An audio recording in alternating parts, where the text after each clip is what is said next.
Who you playing with I'm playing with James ตอนนั้นนอนดึกมากไม่ง่วงหรอกครับก็ตอนนี้เล่นเกมอยู่ก็เลยยังมีอะไรโฟกัสอยู่ครับแต่ว่า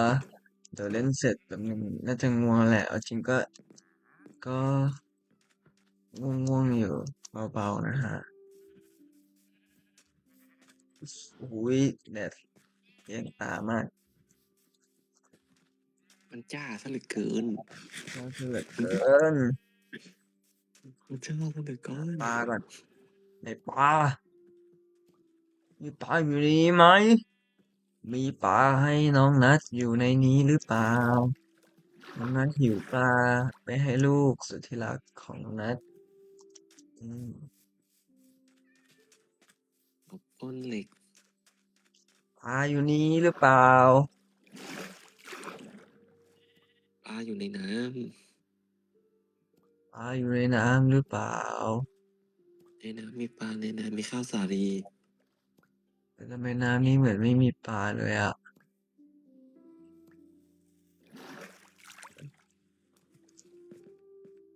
ขนาดเล็กปลาอยู่ตรงไหนโอมจงปลาโอมจงมาโอมจงปลาจงมาโอ้ยพี่ชายทำไมพี่ชายดำไปลึกจังปลาไม่มาหาพี่สักทีอ่ะพี่เลยดำไปนี่พี่ว่าพี่มันเป็นทะเลมันไงกลับไปมันไม่มีมันไม่มีแต่พี่ตกได้อยู่นี่ตกปลาใช่โขอืม yes เออ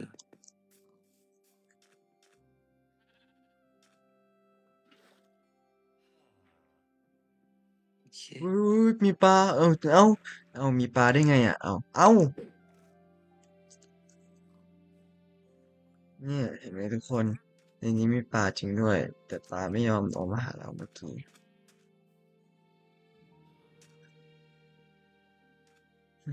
ไวมากคาถาปลาจงมาเหรอฮะ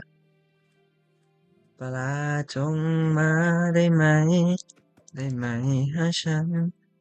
หาฉันได้ไหม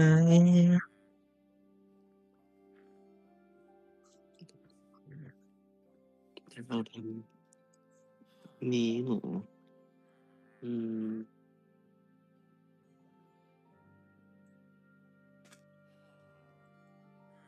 ได้อยู่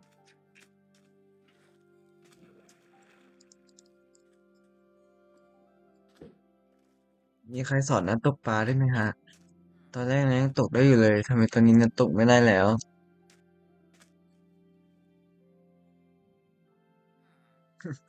โอ้เราต้องเจ้าก็ได้ข่าวมาอะไรนะครับโบเราต้องเลยนะเราต้องเราต้องหารถไฟพี่ชายมีรถไฟไหมมีรถไฟไหมพี่มีรถไฟกับรถไฟที่มีหีบอะมีอยู่2 อันผมอยากได้เป็นรถไม่มีหีบไฟที่มี รถไฟไม่มีหีบน้องชายก็คราฟเอาเลยได้เลยครับให้ผมขอทรัพยากรพี่ชายหน่อยนะครับเฮ้ยสบายใจได้เลยครับโดนแต่โดทรัพยานอีกแล้วกรน้องชายหายไปไหนหมดนะครับอะไรนะครับอุ้ยนี่ได้แล้วแล้วทรัพยากรน้องชายหายไปไหนหมดนะครับโอ้ทรัพยากรของผมมันไกลจะฮะก็เลยจะยังไม่ได้ไปเอาพอดีบ้านพี่เดินใกล้กว่าใช่เปิดโอเค ที่อยู่บ้านเอง เราคนกันเองอยู่แล้วเราเป็นคนขอกันเอรถไฟงหน่อยนะครับเราเต้นไม่มีรถไฟตอนนี้วิ่งเราเดินเล่นรอปลาเดินนะฮะเดินเล่นคุยกับน้องชายรอปลา ได้นมมือครับท่องคาถาลูกให้ผมขอปาจงปาจงปาจงปาจงเอ้าทำไมปลาไม่ขึ้นมาอืมตุ้งปลาตุ้งตุ้มาแล้วงตุ้งแต่ปลาตุ้งตุ้งไม่ขึ้นมาผมคนไทยปนกันเอง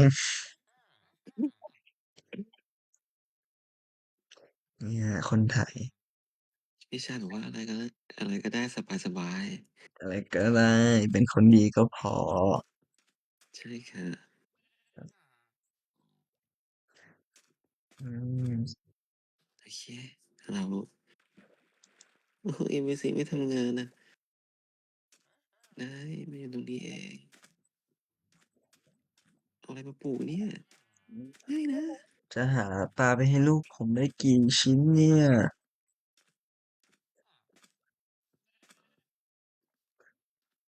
ตอนนี้เรามีลูกแล้วนะเราไม่ได้อยู่ตัวคนเดียวแล้วมีเรามีสิ่งที่เราต้องดูแลแล้วขอผมเถอะโอ้ลืมครบนี่แน่วางไว้1 ช่องรอปลาก็ตรงนี้เลยมาอืมที่ฉันรอก็ปลาอยู่ตรงนี้ปลาก็ยังไม่มากินปลาก็ยังไม่มาหาฉันหรอกโอ้ยนี่ช้ามากมาเจอสัก1 เดือน ลูกสาวได้เลี้ยงดูแล้วก็โอเค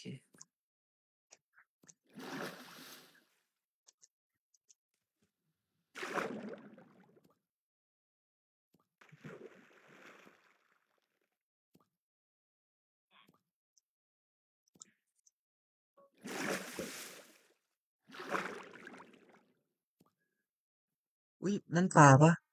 อุ้ยนั่นปลาเจอปลาแล้ว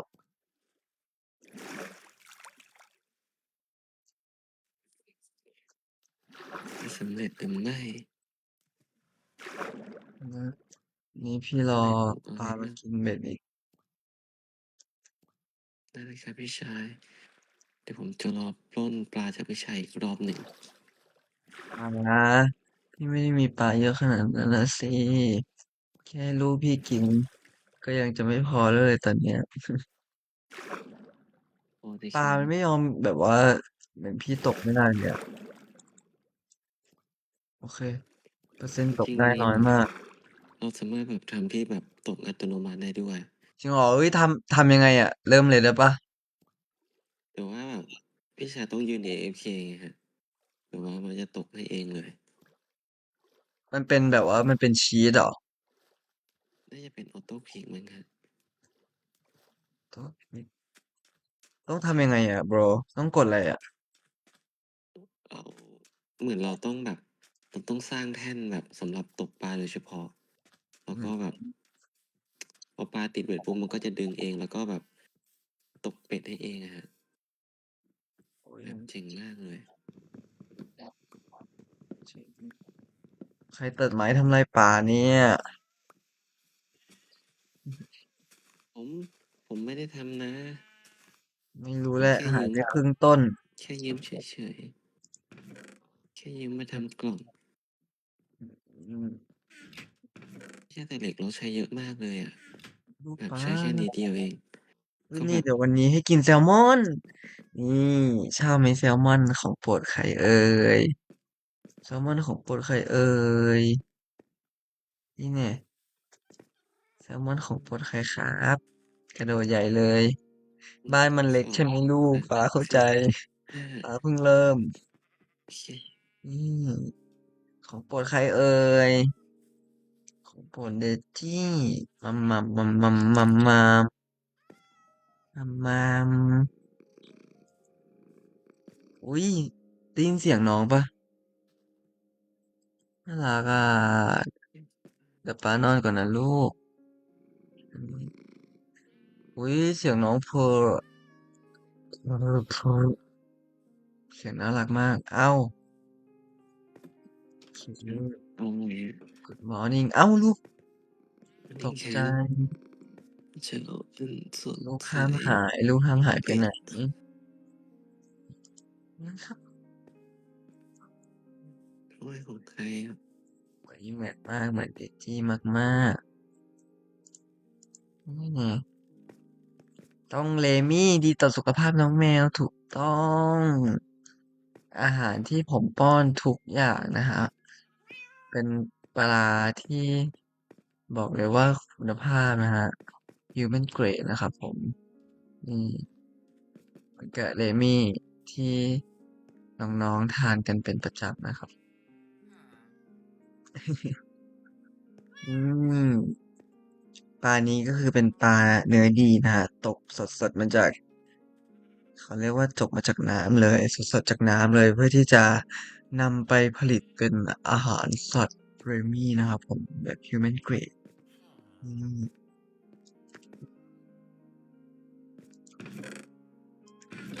ทานได้ทานดีนะของอร่อย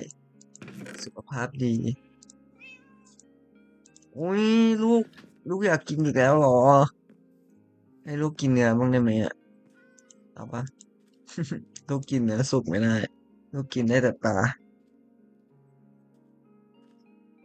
อืม ไม่นะ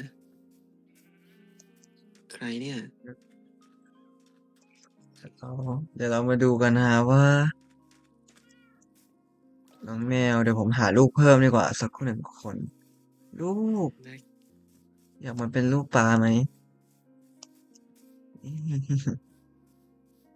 หาลูกคนแรกก่อนลูกคนเล็กอุ้ยนี่ไงลูกอยู่นี่ลูกอยู่นี่ลูกอยู่นี่ลูกมาอยู่กับป๊าป๊ามานี่มากินเลมี่กินเลมี่ปุ๊บแล้วก็มาอยู่กับป๊าป๊านะนี่มากินเลมี่มาไม่รู้จักของอร่อยใช่ไหมล่ะมากินมาเลมี่เลมี่มาไม่อืใช่ทางนี้ มเลมี่ไม่ใช่ออมามากมาแล้วออกมาแล้วออกมาแล้วออกมาแล้ว กินเลมี่กูยังไม่รักด้วยหนูกินเยอะนะเนี่ยให้เลมี่ทั้งซองหนูก็ยังนี่อยู่เลยโหไม่เหมือนเดซี่เลยอ่ะเดซี่คือรักแรกเลยอ่ะเดไม่ซี่กดคือรักแรเป็นสิกเลยอ่ะแบบว่าเหมือนแบบคิดมาให้รักกันอ่ะแค่ปลาชิ้นเดียวน้องก็มาอยู่กับผมแล้วอ่ะฉันเสียใจกับเธอนะอุ้ยอุ้ยแกมาได้ไงเนี่ยเพราะฉันปลาหมดแล้ว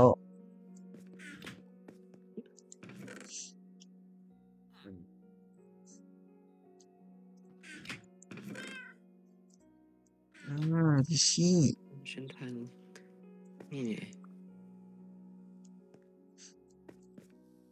อันนี้รักหลายๆชิ้นเน้นอิ่มเลยแหละนั่นว่านะ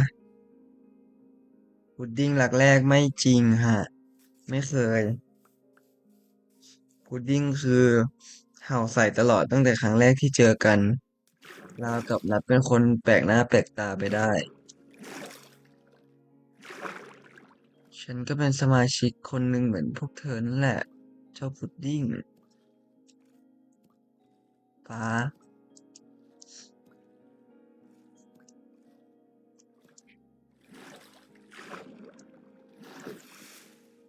อุ้ยน่ากลัวจัง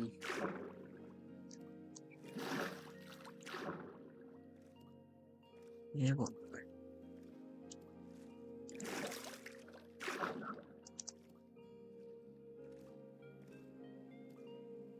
ทำเสร็จแล้วครับพี่ชายหนึ่งฟาร์ม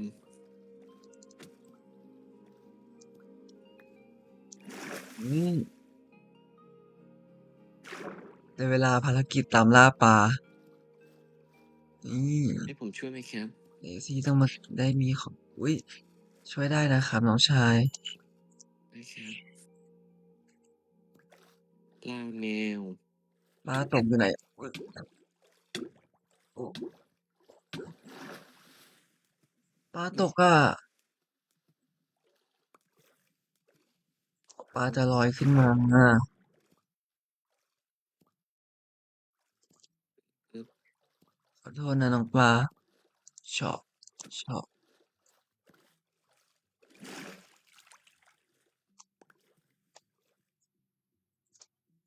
นี่อืมเหมือนเราขาดอะไรไปด้วยอ่ะ มีปลาวาฬไหมปลาวาฬเดซี่น่าจะเคี้ยวไม่ไหวนะครับแม่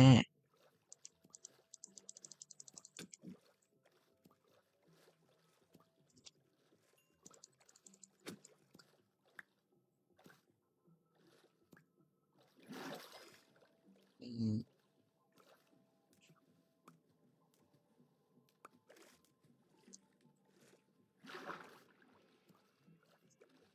ชื่ออุ้ยปลาตกปลานี่ตกปลามันไม่ ไม่มีหรอกได้กินปลาเราต้องเข้าไปเอาเนื้อจากในน้ำเลยนี่ได้ปลามาโอ้โหวันนี้ได้ปลาเยอะกว่าปกติด้วยนะวันนี้ได้ปลาเยอะเป็นพิเศษเลยพี่ชายครับเดี๋ยวผมจะทำฟาร์มเหล็กอยู่ข้างบนนี้นะครับ อุ้ยได้เลยครับเราไปเที่ยวฟาร์มเหล็กน้องชายแล้วครับนี่นะครับแต่ว่ามันนานหน่อยนี่อะเราทรัพยากรไม่มีมีอะไรช่วยบ้างครับอุ๊ยนี่ขาดแคลนเหล็กอย่างมากขาดแคลนเหล็กแต่จะทำฟาร์มเหล็กไปขุดเหล็กใช่ก่อนไหมถ้างั้นล่ะพวกเราอะไปขุดเหล็กเพิ่มกัน ได้ครับครับแต่เหล็กพี่ตอนนี้พี่มีอยู่4 ชุดอะพอปะล่ะไม่พออะเราต้องโหทำรางรถไฟเยอะโอ้แล้วก็ต้องทำเตียงด้วยว้าวงั้นเราต้องไปขุดเพิ่มแล้วแหละแต่เราจะต้องหาลูกหลายวันเลยสิเนี้ยอืมอือืมมแซลมโอ้อนมีเวลาอีกแค่ไม่กี่นาทีผมต้องไปแล้วแซลมอนโอเคไปไหนไปนู่นไม่ให้ไปแคมป์ทุกคนบอกไม่ให้ไปเนี่ยจริงโอ้เติมพลังใจใช่ไหมทุกคนไม่ให้เจมไปใช่ไหมเหมือนเคี้ยวอืม แย่แล้วน้องน่ารักเอากินแบบนี่ป๊าเป็นสายสปอยอยู่แหละน้องกินอีกอุ้ยอุ้ยดูดิน่ารักขนาดไหนอ่ะไม่กินจุด้วยไม่เหมือนนั้นเลยดูดิกินแค่ชิ้นเดียวน้องพอแล้วอ่ะเอ้านี่ให้กินอีกน้องน่ารักนี่ต้องแค่นั้นแกะนั้นแกะน่ารักเกินป้าขอถ่ายรูปหมูหน่อยนะอืม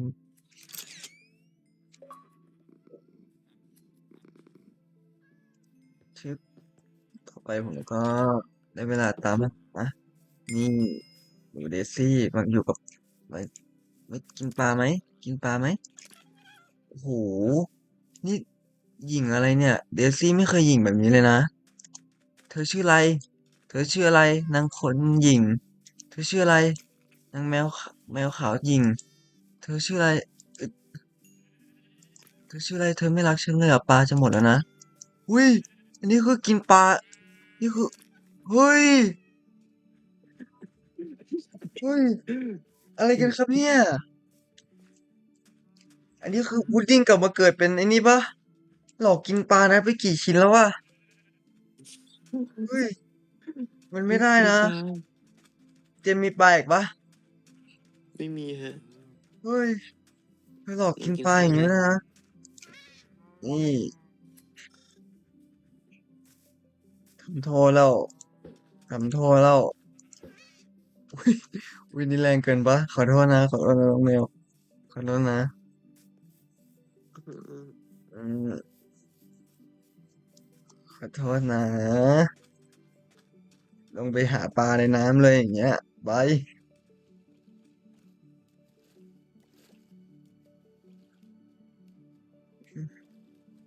พุดดิ้งนี่พุดดิ้งอุ๊ยพุดดิ้งมาเกิดเป็นแมวใช่ไหมอืม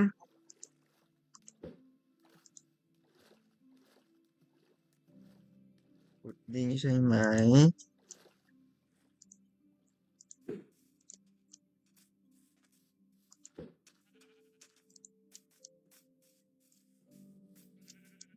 หาปลาเพิ่มแล้วกัน ไม่ยอมแพ้กับการรับเธอเขาเป็นลูกครับน้องชายลงเหมืองไหมครับลงครับนี่ลงน้ำกันอืมได้ครับงั้นเดี๋ยวผมขอทำที่ขุดเพชรเลยโอ้ยมีคนรวยเพชรใช่ผมเจอเยอะมากอืม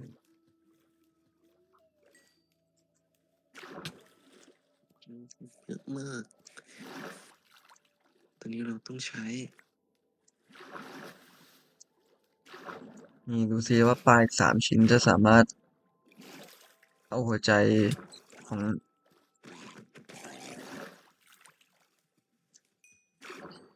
หัวใจผมว่าง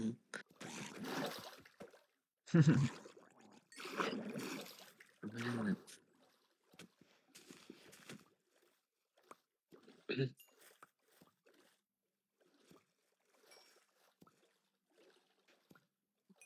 เชี่ยเฮ้ยเฮ้ยเราสามารถทำอันนี้ได้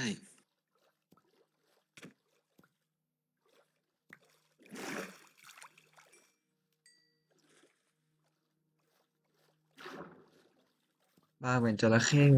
จริง อยู่ไกลๆแล้วแบบน้องดูตัวใหญ่นะก่อนมา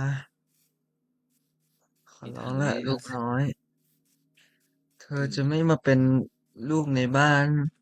เหมียวเหมียวของพ่อนัทสิทธิ์เหรอ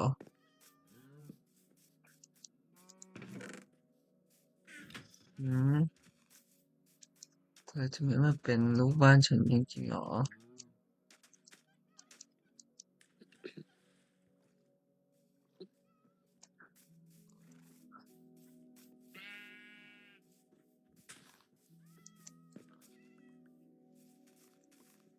มีอาหารแล้วครับพี่ชาย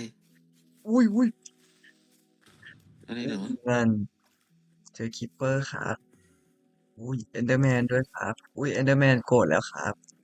ระวังนะครับอ้าวพี่ชายย้ายกล่องเหรอกล้องไหนไม่ใช่ไม่ได้ย้ายเลยก็อันนี้ผมได้ข้าว30อันน่าจะพออยู่ครับ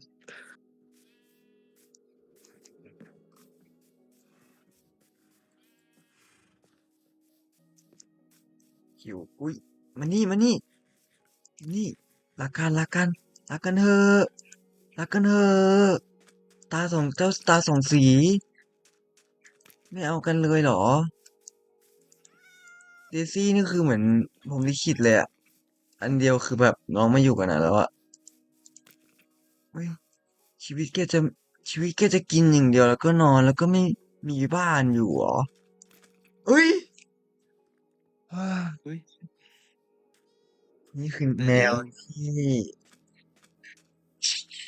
ดีมากเดี๋ยวดีมากเดี๋ยวที่คนดีที่สุดแมวที่หญิงที่สุดตั้งชื่อว่าอะไรดีก็จะมาเข้าบ้านได้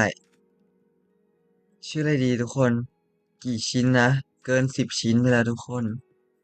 เธอชื่ออะไรเธอเหมาปลาพ่อเธอหมดแบบนี้ โอเค เธอชื่อพุดดิ้งถูกต้อง เธอคือพุดดิ้งไม่พี่เสือน่าจะน่ารักกว่านี้นะเพราะว่าเธอคือพุดดิ้งแน่นอน เธอแค่เป็นโลกมัลติเวิร์สเธอก็เลยกินเก่งกว่าปกติเจ้าพุดดิ้งตอนโตเอ้ยไม่ใช่เจ้าพุดดิ้งมัลติเวิร์ส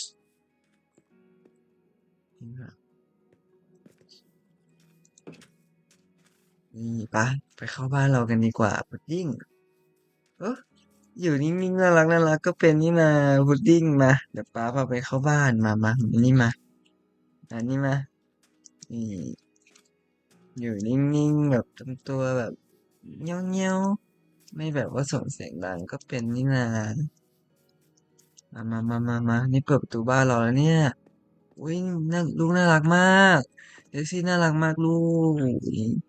เดซี่หมูอยู่รอป้าอยู่บ้านน่ารักที่สุดเลยไม่ออกไปเล่นเปโซนที่ไหนเลยน่ารักมากเลยลูกคนใหม่นี่ไม่โอ้ดื้อจริงๆเลยเนี่ยพุดดิ้งบอกให้เข้าบ้านเนี่ยเข้าเป็นไหม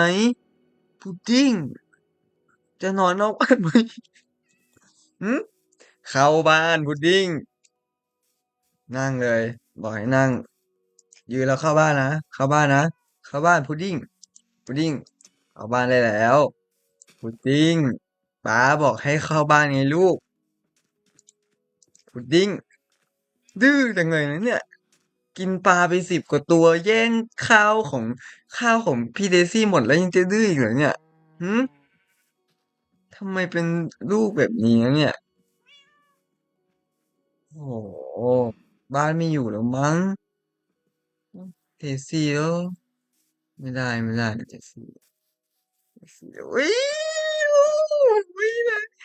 ยนั่งรอป๊าป๊าโอ้ยน่ารักมากเลยนี่นี่แหละลูกรักเป็นอย่างนี้แหละไม่ไปไหนถ้าทำเสียงแบบนี้ป๊าป๊าเขินเข้ามาทำไมพุดดิ้งเวลาบอกให้เข้าบ้านไม่เข้าเนี่ยเวลาป๊าป๊ามารักพี่เดซี่แล้วทีนี้มาทำอะไรมาขอความรักเหรอพุดดิ้งอืม โอเคเดี๋ยวรักด้วยก็ได้มาถือว่าอย่างน้อยพุดดิ้งก็อ้อนมาโอเคอยู่นี่นะอยู่กับพี่เดซี่นะพุดดิ้งนะตอนนี้เราต่อไปเราทำความรู้จักกับพี่เดซี่นะคะนี่พี่เดซี่พี่พุดดิ้งนะฮะอุ้ยแป๊บนึงนะพุดดิ้งกี่ขวบนะลูกป้าถามหนูอีกทีก่อนป้าจำไม่ผิดหนูเป็นพี่นี่นะหนูเป็นพี่ของพี่เดซี่เขาอีกนี่หนูเกิดมานานแล้วนี่นา เพราะฉะนั้นน้องเดซี่คนสวยก็อยู่กับพี่พุดดิ้งนะคะอยากให้พี่พุดดิ้งเขาถ่ายทอดประสบการณ์ในการใช้ชีวิตให้นะโอเคนะก็อยู่มานานแล้วอะเนาะน่าจะมีประสบการณ์เยอะเนาะพุดดิ้งเนาะก็ดูแลน้องเขาด้วยนะน้องเขาก็น่ารักเป็นกันเองอย่างนี้ยแหละอืมมีปลาอีกไหมจะให้ปลาลูกปลาไม่มีอุ้ยโจรเข้าบ้านโจรเข้าบ้านโจรอุ้ยโจรอุ้ยอ๋อเฮ้ยมี อ๋อไม่ใช่โจรอุ้ยเจมส์ไม่ใช่โจรอ๋อเจมส์โอเคผู้ชายพี่เองแอบมองเธออยู่นะจ๊ะแอบมองเธออยู่จ้ะฟาร์มเธออยู่ไหนเรานอนกันไหมครับพี่ชายได้ครับนอนกันปะได้เวลาคืนไหนนอนโดนไหนเมไหนติงนะครับไหนนะเดชี่ไหนนะครับเนี่ยป๊าป๊านอนแล้วนะพุดดิ้งออกไปโซนเหรออ๋ออยู่นี่นอนแล้วนะพุดดิ้งฝันดีจุ๊บทำไมพุดแหละทำไมพุดดิ้งใส่แขกจังไม่ ก็พุดดิ้งเขาเป็นพี่ไงเขาแบบโตแล้วเป็นพี่เขาก็แบบเขาไม่ต้องเขาจะไม่เขาต้องได้ดูแลชอบใช่เป็นพี่เขาก็อยู่มานานแล้วอืมใช่ไหมครับเดซี่นี่เดซี่ลูกป่าอืมมองเลยพุดดิ้งมองเลยเฮ้ยเออมาเรามากินข้าวกันดีกว่าเลี้ยงลูกจนลืมเลี้ยงตัวเองแล้วตอนนี้หิวเองแล้วนะฮะโอเคเดี๋ยวปาไปหาปลาต่อผมวันนี้ต้องการอีน้องชาย ก3 ถังครับคืนนี้น้องชายทำอะไรครับวันนี้นี่ผมกำลังทำประตูประตูประตูไปที่ไหนก็ไปนรกได้เหรอครับอุ้ยใช่ทำแล้วเหรอประตูโดเริ่มแล้วเหรอราเอมอนเรื่องเลยเอ๊ะที่ขุดก็คือที่ขุดเพชรก็คือได้ใช้เลยใช่ใช้เลยฮะอืมอุ้ยผมเจอใช่อควาแมฮะนเต็มเลยความเนี่ยใต้ใต้ใต้ทะเลมีถ้ำด้วยแล้วคือมันจะมีจุดที่เราแบบหายใจได้ปะผมดูแล้วไม่น่ามีอะผมจะตายแล้วด้วยผมขึ้นก่อนดีกว่าอุ้ยโอเคโอเคนะอุ้ยอุ้ยผมจะตายจริงอุ้ยหายใจเอไว้หายอใจไว้ผมโดนอควาแมนตีหายใจไว้เจมส์โอเครอดแล้วอดใจไว้ในลิ้นชักอันนั้นเก็บครับ 16มีอุ้ยโอเคซึ่ง ผมขาดอีกแค่ก้อนเดียวพี่ชายมีไหมพี่มีออฟชายซิเดียนไหมครับต้องการออ s ซิเดียนอ๋อออ s ซิเดียนไม่มีอยู่แล้วครับน้องน้องชายก้อนเดียวเท่านั้นเราจะไปได้แล้วจะไปได้แล้วโหดูเราจะแล้วผมสร้างไว้ได้พร้อมเลย go เป็นส่ to วนหนึ่งของ Nether บ้าน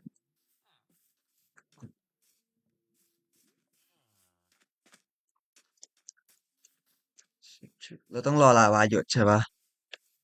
เราต้องเอามาวางหรือว่าเรามีแล้วโอเคปิดไว้ก่อนงั้นน่าจะหยุดแล้วมั้งอืมวิ่งมาแล้วแคทไปเล่นยังไม่หยุด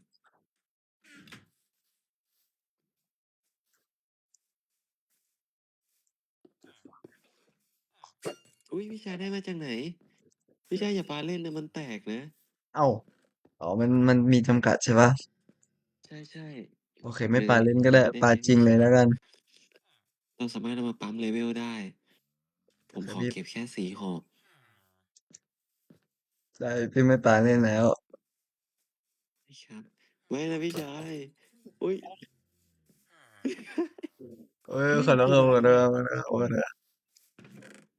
เราเก็บละเราไม่เล่นละเราสนเยอะละครับอืมอุ้ย อุ้ยเอ็นพีซีตีเอ็นเฮ้ยพีซีตีโอ้ยเพิ่งรู้ NDC ตีได้ด้วยโอ้โหยใช่มันไม่ใช่ผมนะดีดีอุ้ย เอาอีกแล้วอีกแล้ว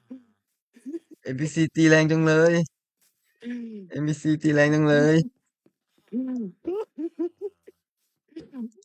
NPC ตีแรงมาก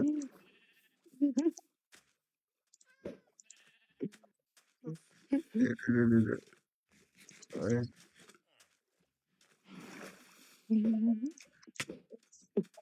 ป่ามานี่มานี่ป่ามานี่มานี่กินเบ็ดแล้วครับโอ้ยพอแล้วพอละเราเลิกทำลายกันดีกว่านี่พี่ชายต้องตีตัวนี้นี่ต้องตีคุณลุงตีคุณลุงใช่คนนี้เหรอจุกเลยไหนตีใช่ดูหน่อยจุกเลยตียังไงตีตีดูหน่อยตีแบบนี้ตีหน่อยตีแบบนี้ตีเร็วตีคุณลุงตีเลยตีคุณลุงเลยเตรียมตีโชว์เลยนี่ผมผมผมอืมผมว่าคุณลุงเถอะขอให้ลูอุ้ยกเจ้าโอ้โอ้จะตายแล้ว ระวังนะโปร พี่ชายกอผมแตกฮะอุ้ยตรงนี้ปลาเยอะเลยอุ้ยปลาใหม่ๆด้วยอุ้ยพี่ชายช่วยผมด้วย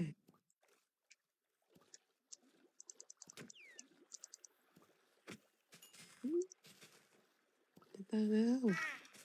อุ้ยปลาอะไรอ่ะปรากฏว่าเป็นนกอุ้ยซอมบี้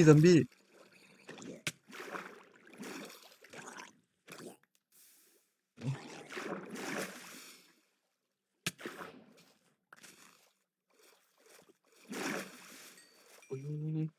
ไม่ปลอดภัยเลยอุ้ยเราคงต้องตายตรงนี้สินะบ๊ายบายครับพี่นัทอุ้ยผมโดนปลาจองโดนปลาแบบว่า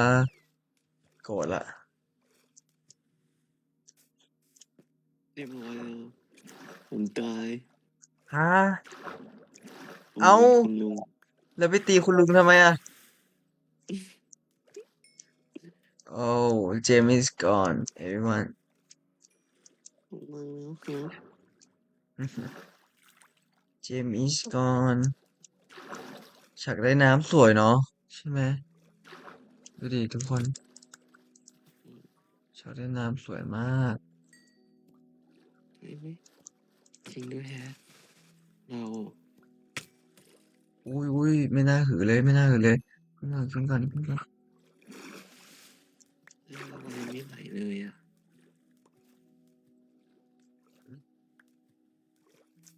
โอ้โหโอ้โหตอนนี้พี่ชายอยู่ตรงไหนเหรอครับตอนนี้พี่ชายอยู่ในน้ำเพิ่งขึ้นมาบนบกครับแล้วก็เจอซอมบี้ผีซอมบี้ทะเลทรายใต้น้ำตัว ตัวกวนอยู่ใต้น้ำอยู่ไหนขึ้นมาดิขึ้นมาดิเธอจะเก่งแต่ในน้ำเลยเหรอหืมจะเก่งแต่ในนี่เขาเป็นน้ำเหรอแวมไพร์ก็ไม่เก่งจริงนี่หว่าอุ้ยอยู่ไหนเนี่ยโอ้อยู่ไหนไม่รู้แต่ผมไม่ไหวแล้ว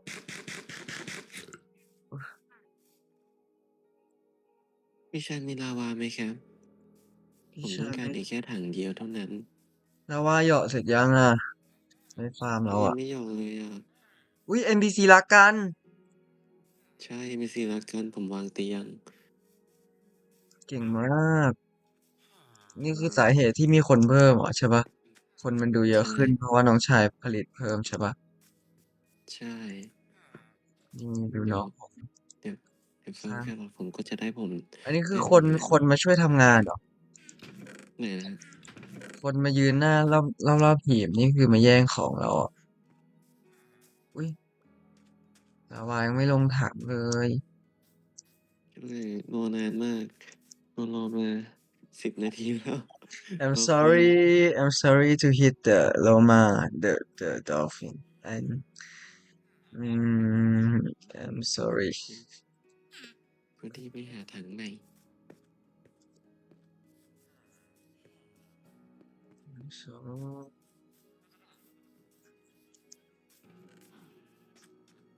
I just wanna keep my baby like อืม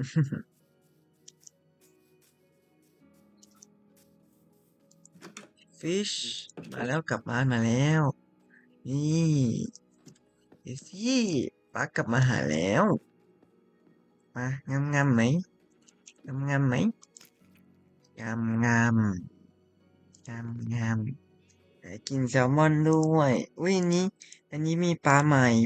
ให้หนูกินคนเดียวเลยปลานิโม typical fish typical fish ปุ๊บอันนี้โอ้จะอุ้ยโอ้ดูดิหนูน่ารักขนาดเนี้ยกินไม่เคยแบบ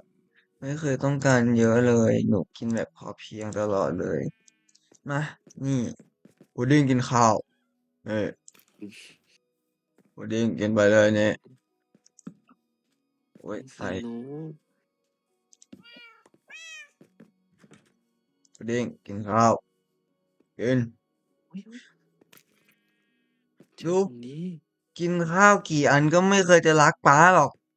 ต่อให้ป้าป้อนไป10 กว่าอันก็ไม่รักเชื่อมาลูกเล็กของป้ากินดีกว่าอืมน่ารักมากเนี่ยอะไรแบบเนี้ยไม่เคยให้กันเลยนะพุดดิ้งเออให้กินแทบอะไรก็ไม่เคยเป็นอย่างนั้นฮะไม่ไม่ได้จริงๆเลยนะพุดดิ้งอืมเธอไม่เหมาะกับเธอไม่เธอนี่ดื้อจริงๆเลยนะพุดดิ้งลูกคนเนี้ยไม่เหมือนลูกรักของป๋าอืมตาเอ๋อืมอุ๊ยได้ไหนของดีอีกแล้วป๋าเปล่าขึ้นไปเที่ยวข้างบนกับป๋าเปล่าขึ้นมาได้เปล่าเดจี้ขึ้นมาได้อะเปล่า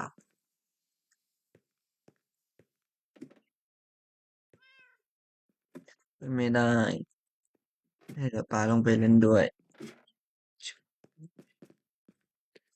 ไปอีกฝั่งหนึ่งโอเคเดี๋ยวเอาปลาใหม่ให้กินนะรับรองอร่อยแน่นอนอุ้ยดูดิไม่โลภเลยอ่ะแต่พุดดิ้งคือกินไม่หยุดเลยอ่ะพุดดิ้งคือป้อนเท่าไหร่ไม่พอดูนะโอ้ทุกคนเราสามารถสังเกตพฤติกรรมและนิสัยของแมว2 ตัวอุ๊ยแบบว่ามันชัดมากเลยอ่ะนี่ขนาดมัลติเวิร์สนะเนี่ยใช่ไหมครับคนเก่งใช่ไหมครับโอ้ยไม่อยากกินเลยหรอกินอิ่มแล้วหรออืมลูกคนเล็กกินใช่อิ่มแล้วครับน้องชายนอนกันเหรอผมผมเจอกรงสไปดี้หุยตรงไหนอะ รงที่พี่ชายปักทอดไว้ ว้าวน้องชายอยู่ตรงไหนนะน้องชายอยู่อยู่อยู่ตรงนี้อยู่ตรงนี้ตรงนี้คือตรงไหนนะครับไม่เห็นเลยตรงนี้ครับก็อ๋อ ผมได้ของดีมาด้วย แต่ไม่ใช่ไดมอนด์แต่เป็นโกลเด้น โกลเด้นนี่แต่โกลเด้นอุ้ยตัวโกลเด้นแอนี้ผมไม่ได้ปเปิลอ่ะใช่ใช่กินแล้วเพิ่มเลือดนี่เดี๋ยวกินให้ดู ตอนเล่นเฮ้ยแล้วมารักษาชาวบ้าน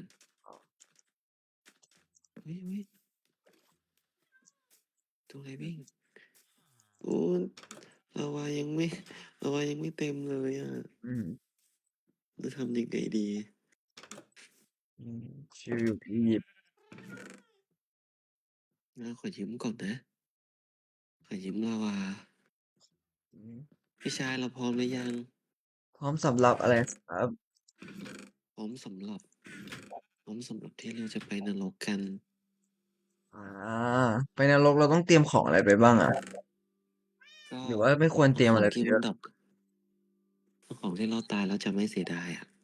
โอเครู้เรื่องถ้างั้นเดี๋ยวพี่ทำหีบกันกันผมไปเก็บของก่อนนะครับได้ครับผมไปเก็บของก่อนนะครับครับผม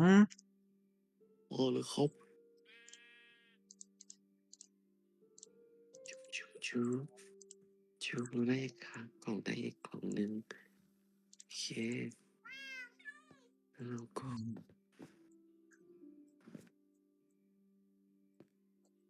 เก็บของ เป็นบ้านที่ไม่มีที่ให้ลูกอยู่รู้สึกผิดเหมือนกันนะเนี่ยว่าเราต้องขยายบ้านครับพี่ชายคิดว่าเห็นด้วยครับ ใช่เลยครับอืมเห็นด้วยเดี๋ยวลูกปลาต้องได้กินของอร่อยโอเค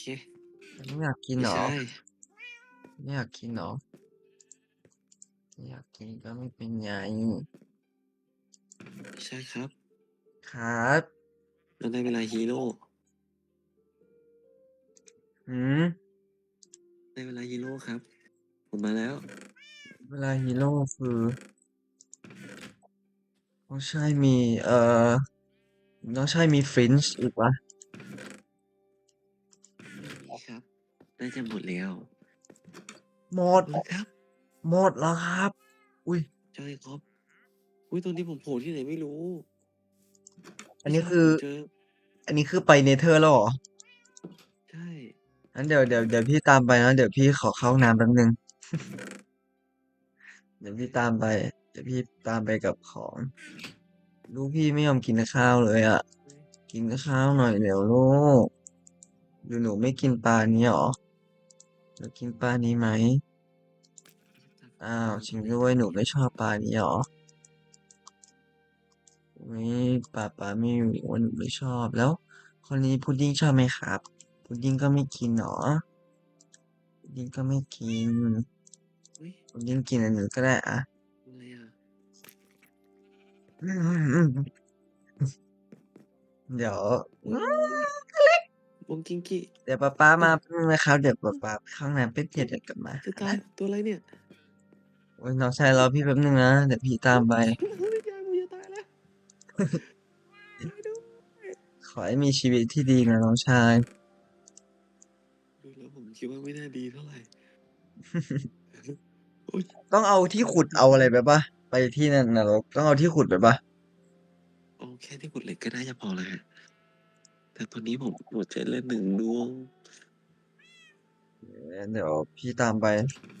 พี่คาบของแล้วพี่คนมันจะล่าผมแล้วระอ่ะวังระวังที่ขุดเพชรหายนะอุ้ยตายเลยเรียบอ้าวร้อย จบพี่ที่ขุดเพชรยังอยู่ปะเนี่ยไอ้กูเป็นอยู่ที่หมูอยู่ที่ไหนนะหมูพิกลินรู้เรื่อง กลับไปเอาดิกลับไปเอาดิเพลงอยู่นี่เดี๋ยวนัดกลับมานะคะทุกคนแป๊บเดียวผมเอาของมาคืนครับเฮ้ยเอ้ยเอาของมาคืนครับอันนี้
อุ้ย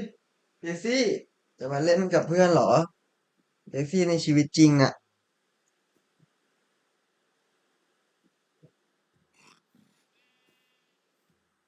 เดซี่ตัวจริงเดซี่ตัวจริงอยู่นี่เองเจมส์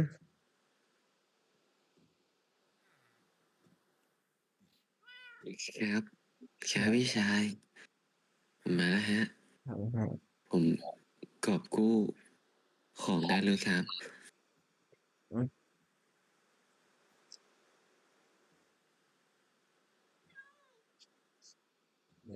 อย่างนี้มาไอ้ตัวเล็กอื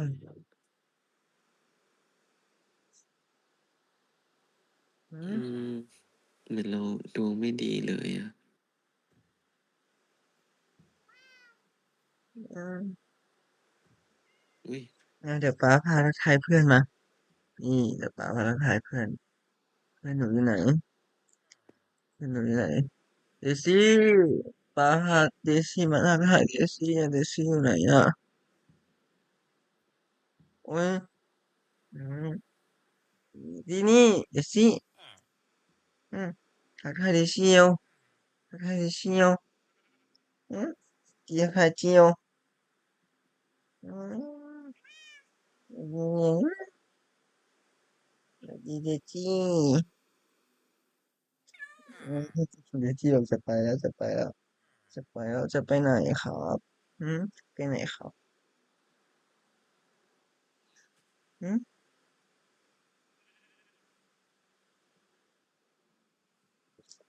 อืมเจ้าจี้นะ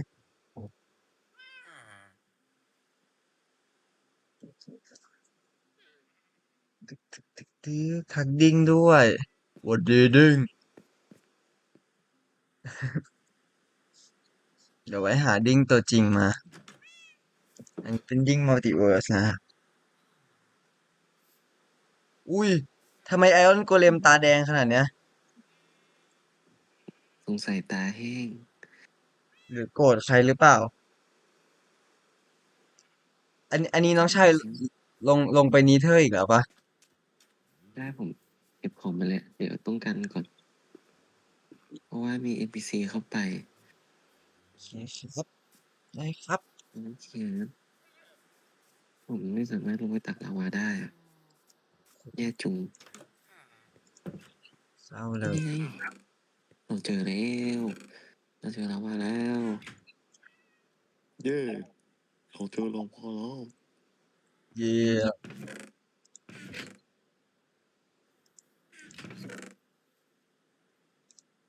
ในที่สุดในที่สุดก็หยุดสักที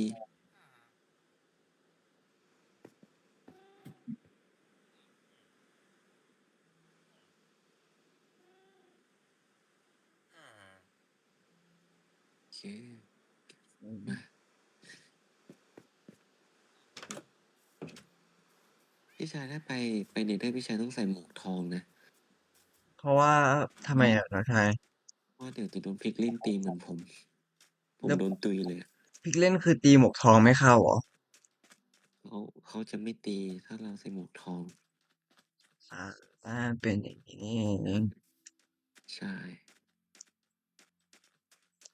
เดี๋ยวเราใส่หมวกทองไปเนาะ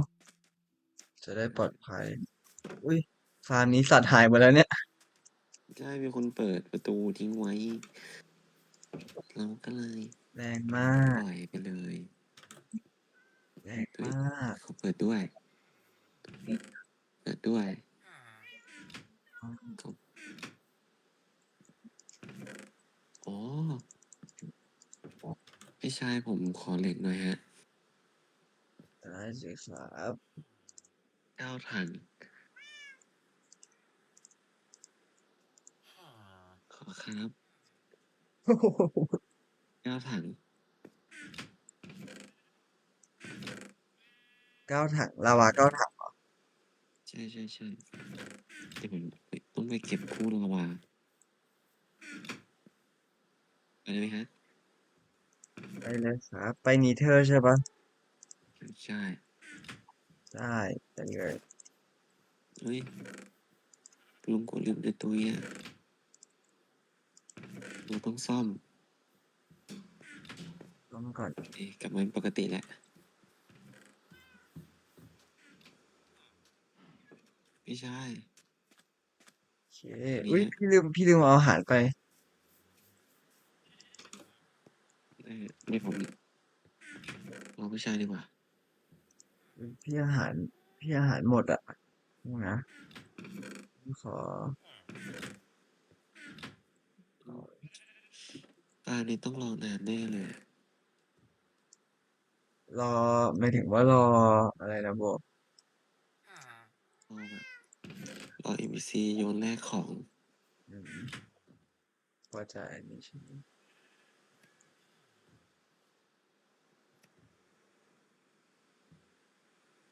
เดี๋ยวผมทำผิดวะเนี่ยบ้านน้องหลังคารั่วหรือเปล่าหลังคาไม่รั่วครับเป็นหลังคาเปิดไม่รู้มีรูน้ำหยดติ่งๆเลยใช่ฮะไปกันแคปครับนี่ตอนนี้ก็เขาเรียกว่าเผาอาหารใกล้เสร็จแล้วนะน้ำชาแป๊บเดียวโอเคเสร็จแล้วพร้อมละมาเลยครับผมเข้ามาแล้วก็นานมากเลยพี่ชาร์จเหล็กเลยโอเคอืมพาทุกคนไปเที่ยวกันว้าวอุ้ยโอ้โหโอ้โหแป๊บนึงเจมส์อยู่ไหนเนี่ยอ๋อผมอยู่ผมอยู่แถวประตูใช่ฮะอันนี้ขุดไปทำอะไรครับผมขุดไปเก็บลาวาครับแล้วก็เดี๋ยวต่อตัวขึ้นมาขุดนี่ไงคือนี่ไงมีพ่อค้าอันนี้คือเก็บลาวายังไงอะ แต่ผมลงไปตักข้างล่างอะเนี่ยผมอาจจะไม่มีชีวิตรอดก็ได้ ถ้าผมลงผิดท่าโอ้เราเจอทองอีกคน ก็อย่าเพิ่งขุดนะฮะแต่เราต้องเอาของที่ดีกว่ามาขุดของอะไรคือของที่ดีกว่าแบบว่าพี่แดกใส่เอนชาร์แบบว่าซิลทัดนะฮะอ๋อแบบพอขุดปุ๊บมันก็เอามาเผาได้เลยก็จะได้เป็นทองแท่งโอเคโอเคโอเคโอเคพี่จะตายละใช่ใช่พี่เลิกขุดแล้วก็ได้เช่นเดียวเลยครับแต่ว่าผมจะลงไปยังไงเฮ้ยนี่คืออะไรเฮ้ยอ่ะขอลพี่ชายองขุดปกป้องผมด้วยน้องชายเป็นน้องชายไหนผมโดนบองกิงกิอืมอยู่ไหนอ่ะจะตายแล้วพี่ชายน้องชายพี่อยู่ไหนช่วยผมนะอยู่ข้างล่างข้างล่างเลยใช่ไหมกำลังลงไปหา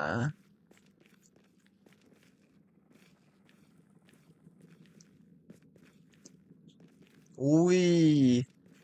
จำชื่อปลาบู่เรียกปลาบู่ปะ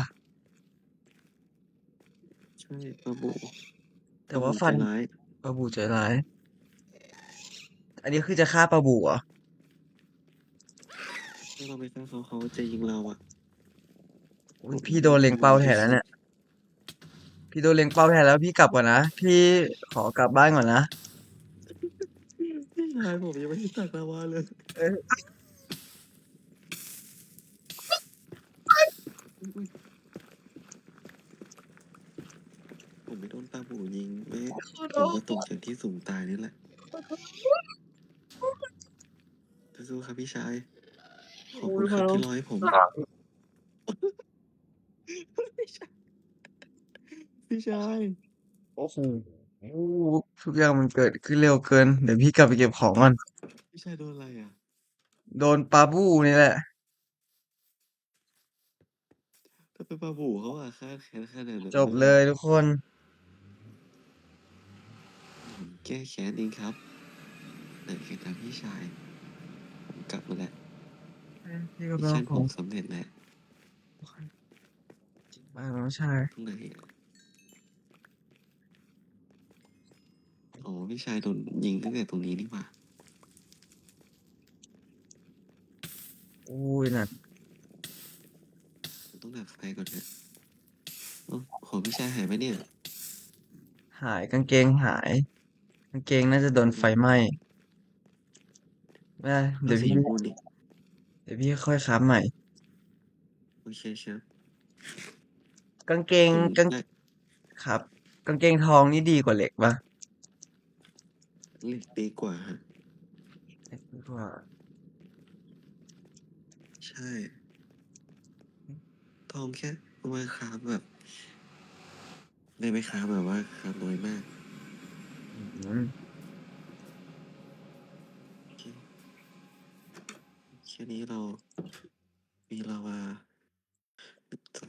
สี่กางเกงกับใช้รองสี่ถังเท้าหายทุกคน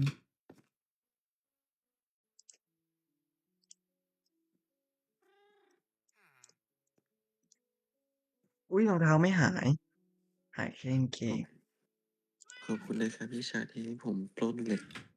อุ้ยครับมาเช่าได้ตลอดครับนะคอืรับชอบมแบบไม่คืนนะครับ เฮ้ยอันนี้เช่านอกระบบปะเนี่ยไม่ฟรีด้วยเพื่อไม่คืนผมจะทำโต๊ะเอนชาร์นะครับได้เลยครับอืมมัวแต่หาอาเป็นหารโต๊ะเอนให้ลูกจนลืมหาอาหารให้ตัวเองนะฮะ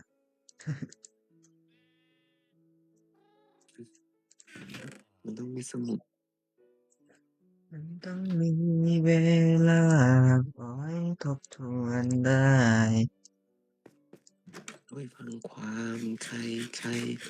สักนินิดหนึ่งดหนึ่ง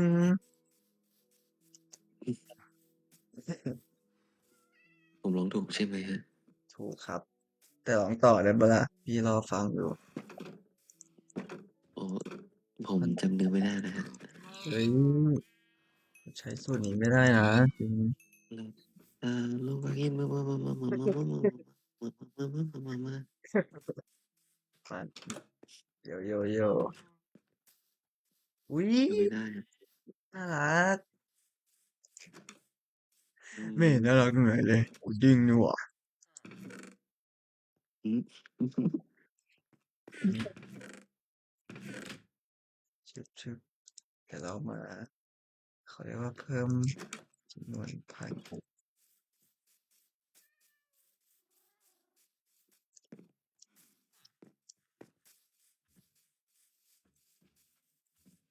โอเคเรามีของมีเราก็ต้องปล้นอ๋อเดี๋ยวนี้หมูต้องใช้แครอทแทนแล้วเหรอใช่หมูใช้แครอทแต่แล้ว แต่ก่อนหมูมันยังใช้แบบไอ้หญ้าได้อะให้แบบผสอ๋อมพันธุ์กันอะตอนนี้ไม่ได้แล้วฮะเออแต่จำได้ว่านานแล้วนะฮะที่แบบใช้มาเป็นแคเปลี่ยนรอทเป็นแครอทนะจใช่ริงๆแต่ก่อนแบบหญ้าก็ได้แล้วก่อนอืม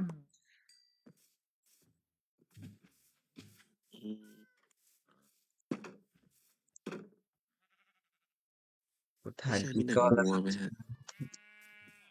มีอยู่นิดหน่อยน้องชายถ่านผมมีอยู่4 ชุดครับจานตอนเนี้ยนี่แบบเหลืออุ้ยหนังวัวนะๆหนังวัวหนังวัวมีอยู่น้องชายมามีอยู่อ๋อ3 อันอยู่ในหีบครับขอบคุณครับขอเลยครับครับผมนี่ผมกำลังจะทำโต๊ะ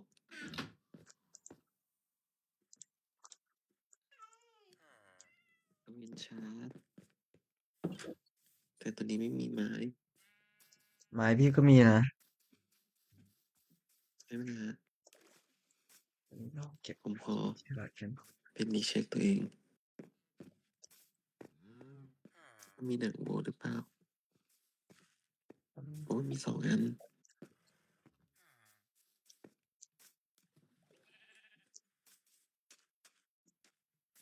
ไอ้ฟาร์มแครอทนี่เข้ายังไงวะเนี่ยก็ไม่ได้อะผมปิดไว้ให้แบบไว้ ให้ NPC ทำงานอัตโนมัติเหรอใช่อย่างเต็มที่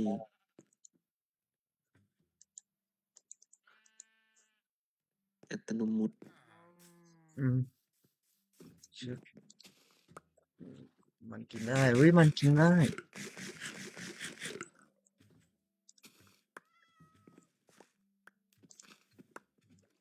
เดี๋ยวเราจะเอนชาร์ดดาบได้แล้วแต่ว่าเราขาดสิ่งหนึ่งก็คือ EXP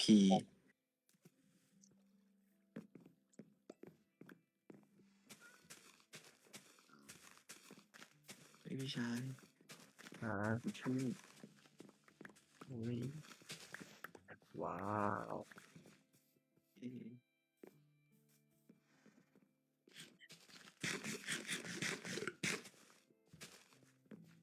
มีที่นี่ปะอะไรนะที่ที่เปิดหน้าดินมีปะมีฮะอยู่ในบ้านผมอะแต่ไกล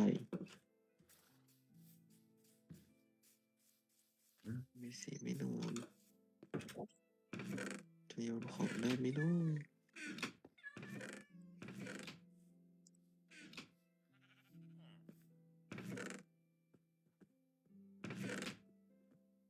โยนไม่ได้จังเลย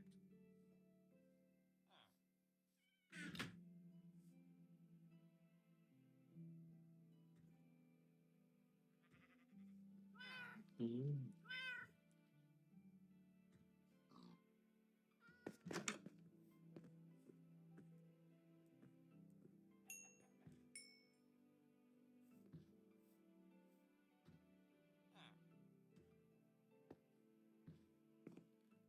อุ้ยขอโทษนะลูก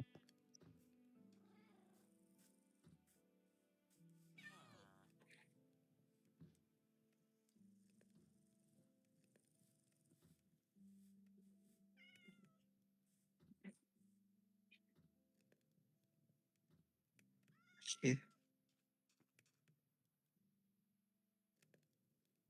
อืมโอเค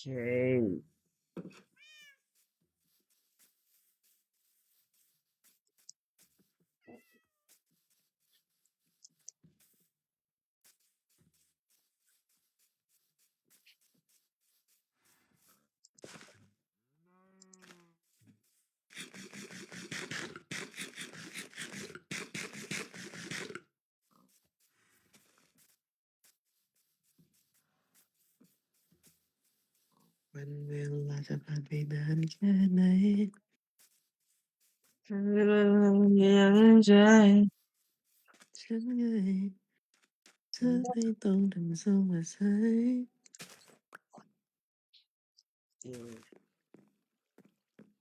ไอ้อุ๊ยอุ๊ยอุ๊ยอุ๊ย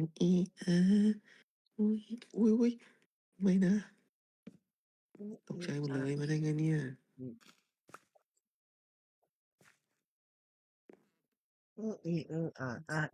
แต่เธอไม่ต้องทำสงสัยอุ๊ยDiamonds, I see burning stand, I see one.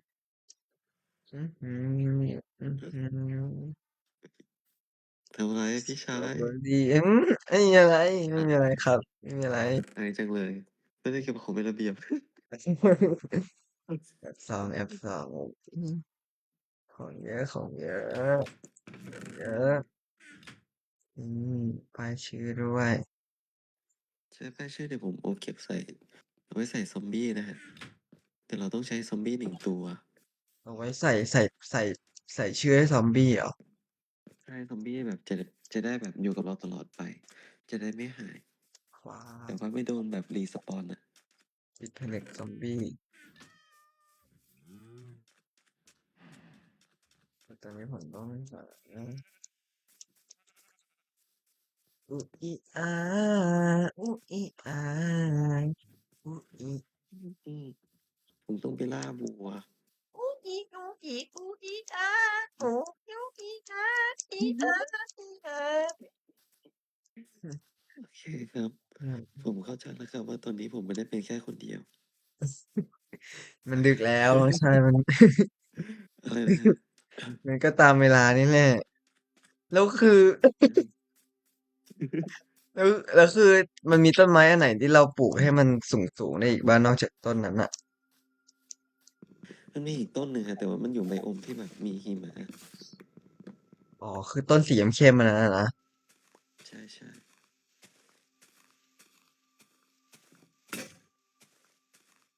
แต่ต้นอื่นนี่ผมไม่ชัวร์นะ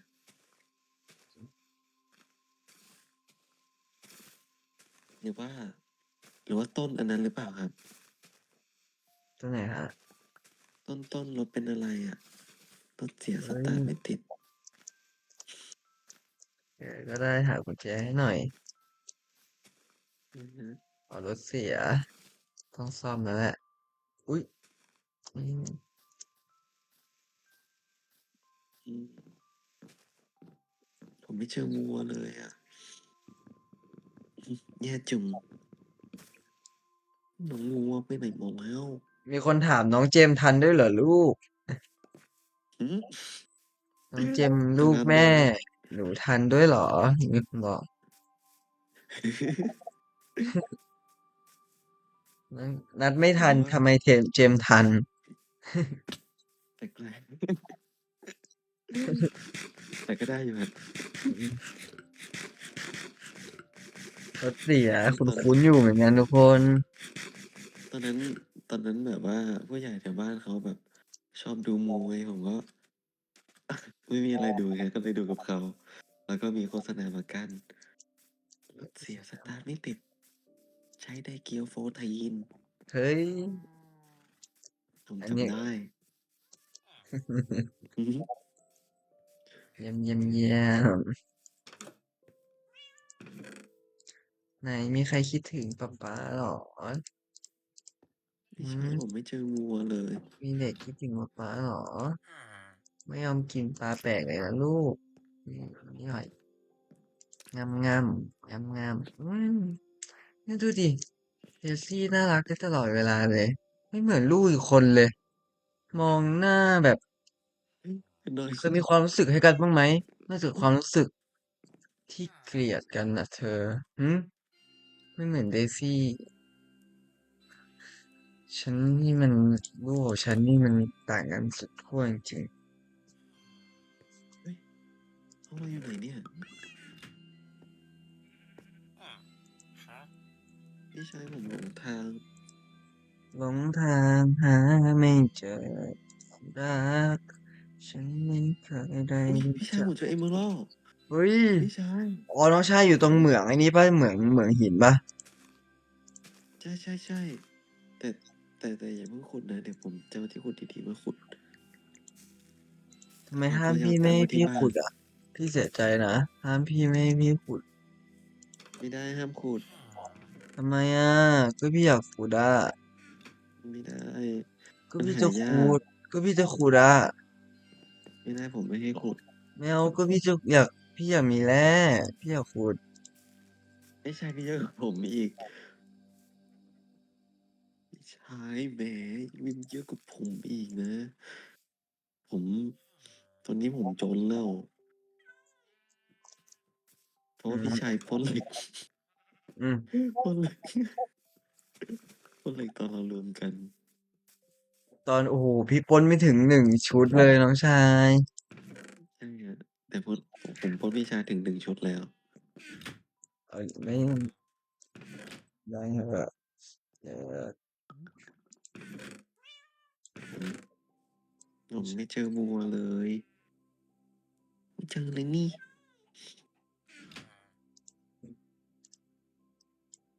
เอาเอาแย่แล้วทางกลับบ้านอยู่ไหนเนี่ยพี่ชายผมหลงจริงทางกลับบ้านนี่ไงๆน่า-916แล้วก็-1983นี่อืมโอเคครับขอบคุณครับพี่ชายที่เตือนผมนะครับน้องชายผมเกือบวิ่งไป2,000แหละ ปัญหาเรามีทางแก้ ทุกปัญหามีทางหนีสุดยอดใช่ฮะโอ้ยผมจะตายอ่ะ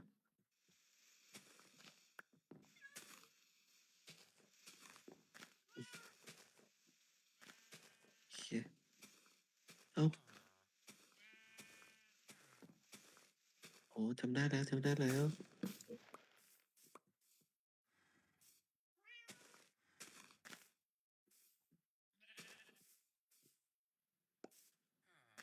ไปกันต่อ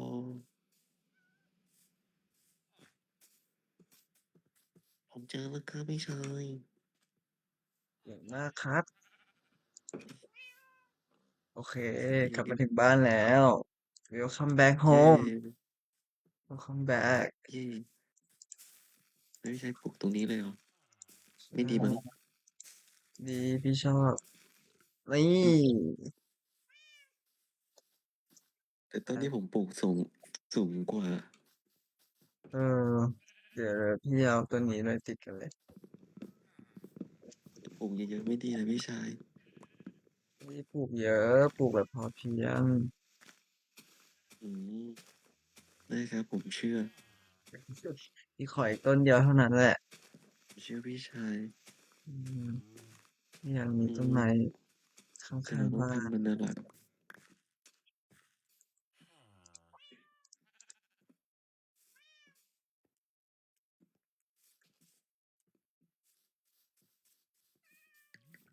รูทติ้งเป็นสิ่งสำคัญ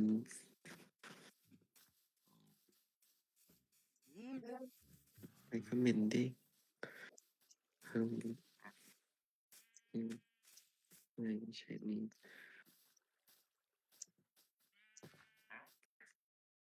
ไม่ใช่นี้อุ้ยพุดดิ้งเหรอ ไม่ใช่แล้วพุดดิ้งกระดูกหมดแล้วด้วยชุบ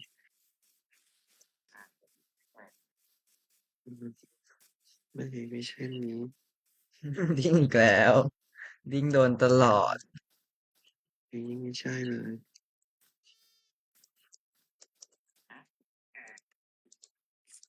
นี่ก็ไม่ใช่ นี่ก็ไม่ใช่ไม่ใช่ไม่ใช่ มีพี่เห็นนะมีใครมาอุ๊ยตัดต้นไม้ทิ้งไว้ฉัเนี่ยนแอบ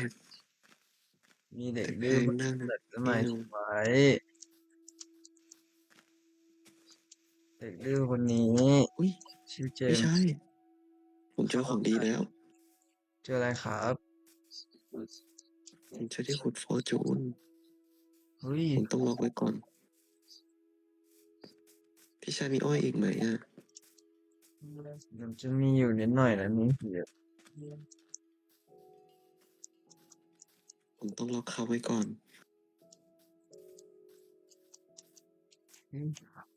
เสือนี่ก็น่าเลี้ยงอยู่เหมือนกันนะเนี่ยแมวพี่อะไรชายจะเน้นแบบว่า เน้นแบบขุดแร่ใช่ไหม ใช่ครับอืมผมเจอแล้ว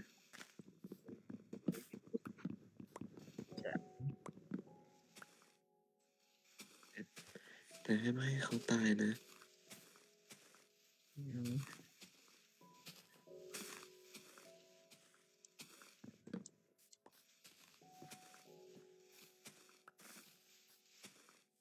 ล็อกไว้ก่อนเลย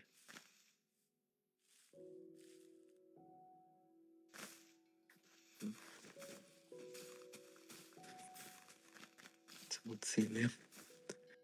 ได้เลย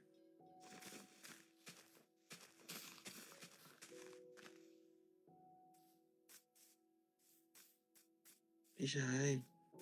ครับไม่ต้องใช้อืมโอ้ต้นนี้มีต้นน้องชายไม้เยอะไหมปลูกโคนสูงอ่ะอืม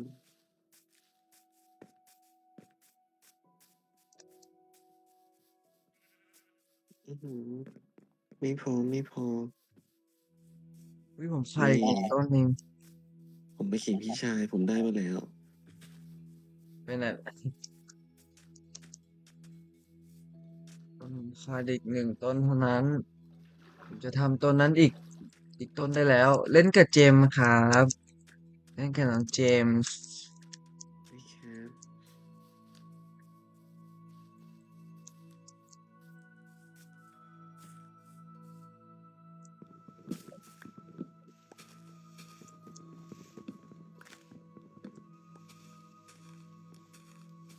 พี่ชายระวังนะครับ เดินป่าดึกๆมันน่ากลัว เฮ้ยพี่อยากเจอสเกเลตันอยู่อยากได้กระดูกมากตอนนี้ใช่อืมระวังตัวด้วยนะครับพี่ชาย ครับได้ครับ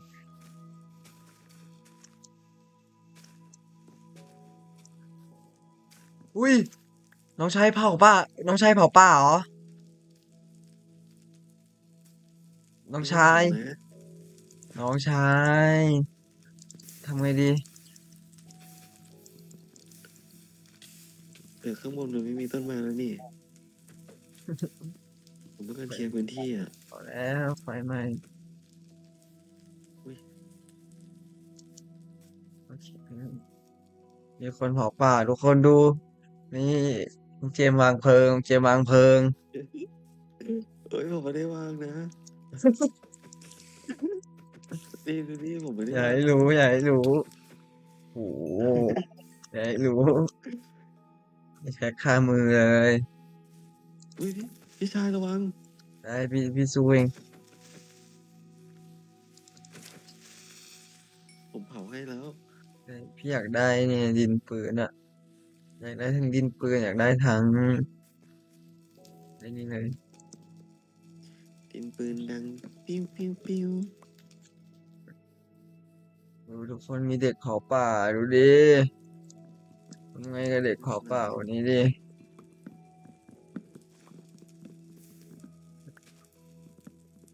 เรียกรถดับเพลิงด่วนอุ้ยอุ้ยพี่ชายอุ้ยผมเกือบตายผมกลับบ้านดีกว่า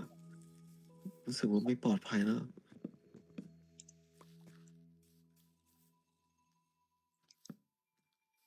อุ้ยพี่ชายแล้วเขาไปอยู่ข้างบนได้ไงอ่ะใครอ่ะนี่สิเขาเป็นทาซาน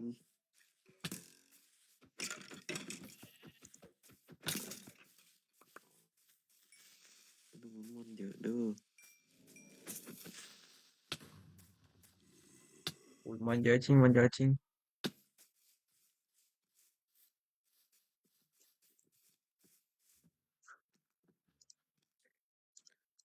คนเยอะแบบเยอะมาก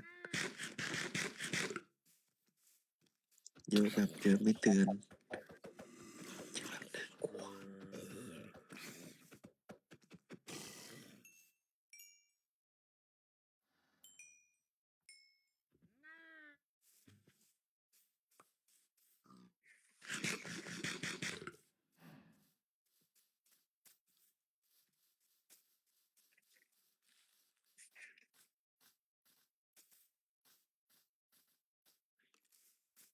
อืมเขาจะตายไหมนะ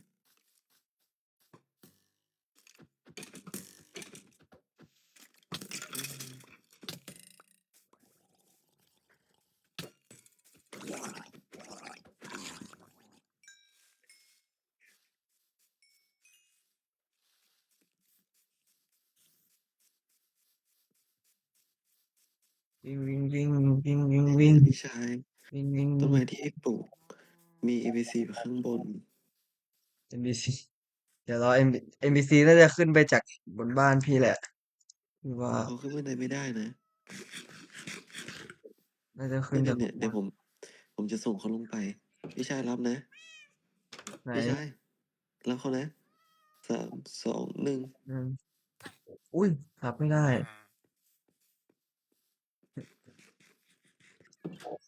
แบบนี้มาแล้วอุ้อุ้ยยผมเกือบตายเลยพี่กำลัอุ้ยงจะส่งน้องชายไปเลยน้องชายไม่น่ารีบลงเลย ผมไม่มีรองเท้าผมเกือบตายอืมนี่อาหารผมเยอะแล้วอืมมันอาจจะเหลือน้อยถ้าโดนปล้น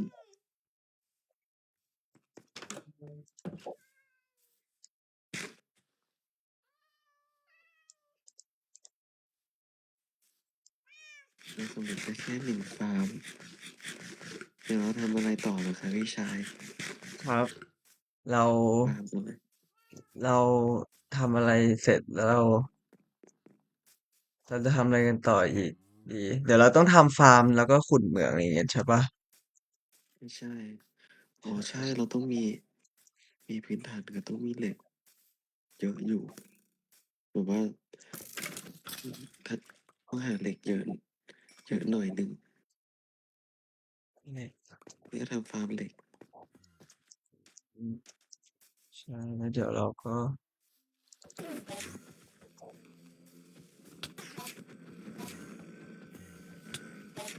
ผมขอไปศึกษาเพิ่มนะครับว่าทำยังไงช่วงก่อนผมเคยอุ๊ยทำได้แต่ว่าตอนนี้ผมลืมแล้วพี่เพิ่งฆ่าเอนเดอร์แมนไปหนึ่งตัวนี่ได้ลูกกระตายเลยฮะได้ครับแบ่งผมด้วยได้แต่มีลูกเดียวแต่เหมือนมันต้องใช้เราหลายลูกนี่กว่าจะแบบนำทางไปที่นี่ได้อะใช้คร่าวๆก็น่าจะ9 ลูกนะอ่ะ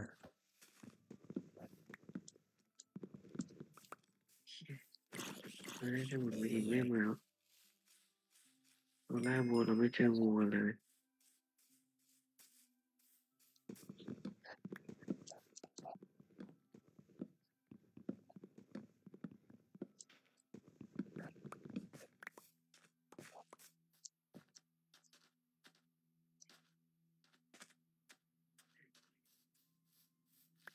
เฮ้ยแต่เรามีม้าออกมานะครับเล่นได้หน่อยเดียว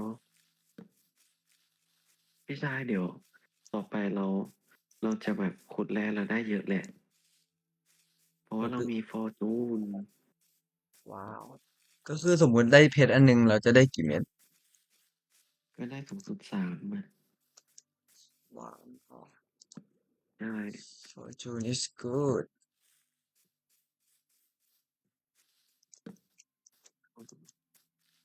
ผมง่วงแล้วผมง่วงนะครับทุกคน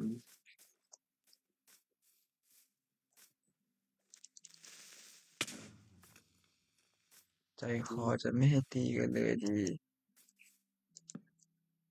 พี่ชายไปไหนอ่ะ พี่ชายแปะไฟอยู่รอบๆบริเวณบ้านครับ ครับให้ผมจุดไฟให้ไหม โอ้ยอย่าผมชอบ พี่ไม่ จะพอไปอีกแล้วเหรอเด็กคนนี้นี่ชุดอุ้ยอุ้ยเป็นตัวเขียวๆนี่คืออะไรอ่ะ โอ้โหยอุ้ยคุณไหมล่ะ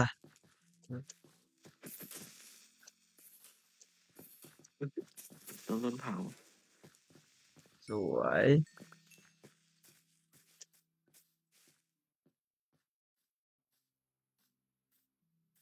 นี่สวย สวยพี่สวอืมยเอ้ย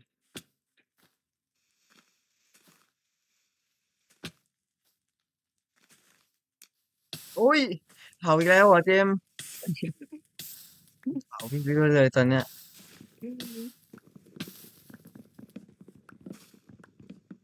โอเคครับ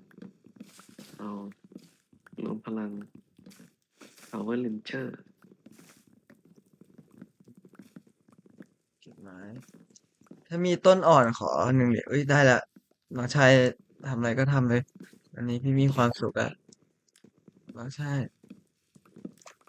เฮ้ยทำอะไรก็ทำเลยทำจริงด้วยเด็กคนจะนานไปนี้สักแป๊บหนึ่งเลยมันก็จะดับ เด็กคนนี้ ถ้าตรงนี้โล่งก็แบบ อุ้ยอุ้ยเกือบตายอุ้ยพี่ชายผมโดนลุมผมไม่ไหวแล้ว ผมต้องกลับบ้าน เราต้องไปฟ้องไม่ผมโดนฮีเปอร์ระเบิดเด็กโดนคิดผมว่าไม่ไหวแล้วตายแล้วแม่ครับ ผมโดนคีเปอร์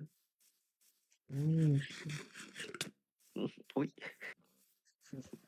ผมสอุ้ยวนนะนี่เลยอืมนี่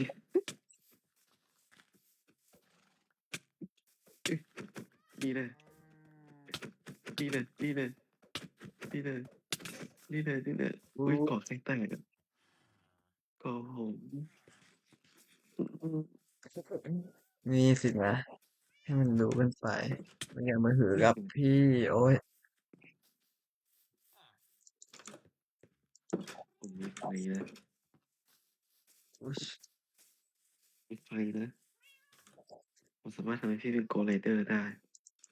ผมขอโทษเรากลับมาดีกันเถอะนะครับเฮ้ยอ่ะ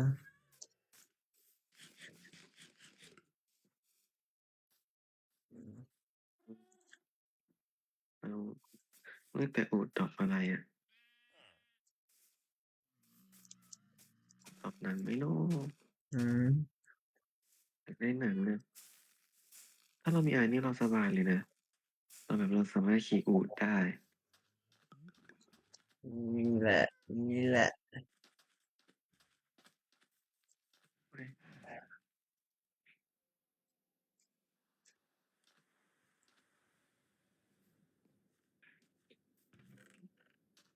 เรายังใช้ไม่ได้เลย ผมผมเคยทำแบบฟาร์มอันเนี้ยเล็กๆอะแบบว่าเป็น10 ชั้นอะอืมแบบได้ผลผลิตไวมากเป็น10 ชั้นแต่ตอนเลยนี้ไม่ได้ทำนะ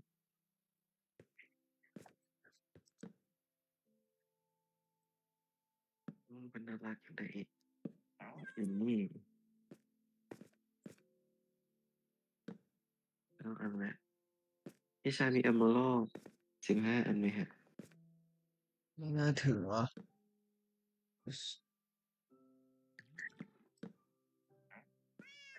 แต่พี่ชายสามารถเอามาได้ฟอร์จูนตรงนี้ได้นะแลกกับคนชื่อคนที่เป็นมันเรือรักนะฮะเนี่ยคนนี้นั่นครับฟอร์จูน3สูงสุดแหละ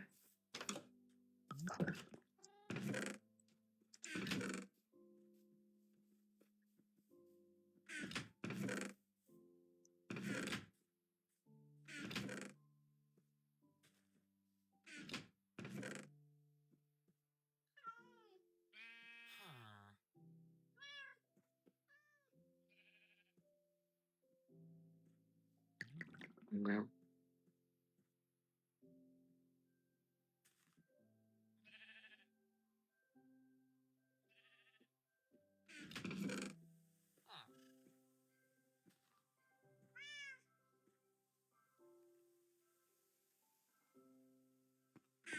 อืม อุ๊ยผมเจอเสือดาว ตัวเหลืองๆปะทำไมตาฟ้าๆปะอันนี้คือเสือดาวปะไม่เอาอะไรเสือดาว อ่าโอเคเก็ตละเสือดาว นี่เป็นแมว แมวแมวแมวแมวแมว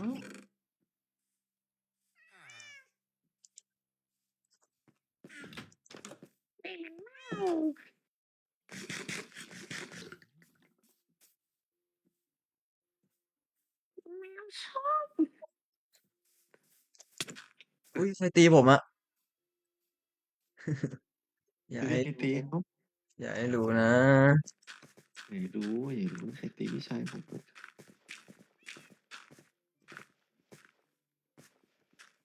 โอ้โห ทำไมพี่ชายไปคราฟมาฮะเฮ้ยแต่ถ้าพี่ชายมีฟอร์จูนพี่ชายแบบตีครั้งเดียวก็ได้เลย ไหนเอาฟอร์จูนมาตีให้พี่หน่อยดิไม่ใช่อัมเบอร์เยอะอะสิผมไม่พออะอืม ต้องแลกกับคนไหนอะ แลกกับคนที่แบบอ๋อนั่นสิฮะแลกกับคนที่เป็น NPC อ่ะ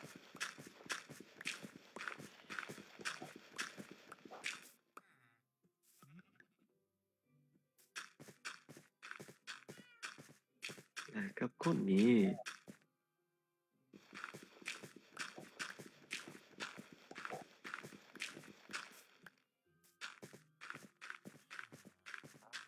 คนไหนคนไหน ครบแล้วต้นจะครบแล้วต้นมี11แต่เลเวลผมน่าจะไม่พออยู่ดีอ่ะไม่แต่ผมพี่ชายพอโดนอะไรไม่ได้เลย อะไรพอครับแอมโมล่าฮะพอก็ลุยเลยดิงั้นเดี๋ยวพี่ทำของไอ้นี่ของพี่ทำอะไรมันทำอะไรได้บ้างอ่ะฟอร์ไม่ได้ฮะจูนเดี๋ยวพี่ค่อยไปคราฟไม่ได้ครับอ๋อเราต้องทำที่ตีเหล็กมาด้วยแต่ใช้เหล็กเปลืองอยู่ฮะที่แบบตีบวกเป็นชาร์จซึ่งตัวนี้ผมยังไม่มีเหล็กพอผมไม่ได้ไปหาเลยครับ เดี๋ยวผมน่าจะไปนอนก่อนนะครับพี่ชายได้นี่ผได้ครับ มตื่นเช้าอยู่เดี๋ยวเราก็ไปพร้อมๆกันแหละน้องชายพี่ก็รอส่งน้องชายเข้านอนกับตัวเองเหมือนกันหนังตาก็เริ่มหย่อนเหมือนมาสักพักแล้วแหละแต่ก็ฝืนอยู่ได้ครับตอนนี้ผมก็หนังตาหย่อนหนังอืมตาหย่อนแล้ว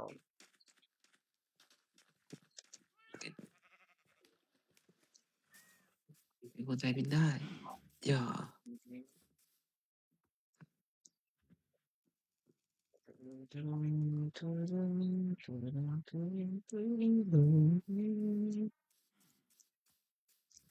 จะรักได้หนุ่มกล้ามโตกินเค้กกล้ามโตตกเย็นก็จะทำจะมานี้คาร์ดิโอในแรกกับคนไหนวันละ15 โลอ่านี่คนนี้พี่ชายแรกเลยมันน่าจะแรกได้ทีละคนต้องมีหนังสือต้องมีสมุดด้วยหนึ่งเล่มเหรอผมค้างไม่ได้อะถ้าเพื่อพี่ชายผมทำได้เสมอเฮ้ยขอบคุณครัเนี่ยผมบครูรูผมค้าโต๊ะค้าใหม่มาเลย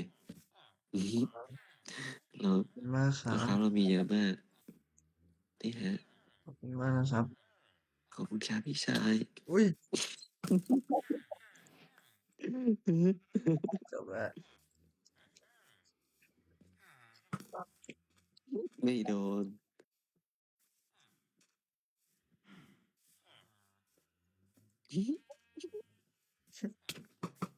ไม่โดน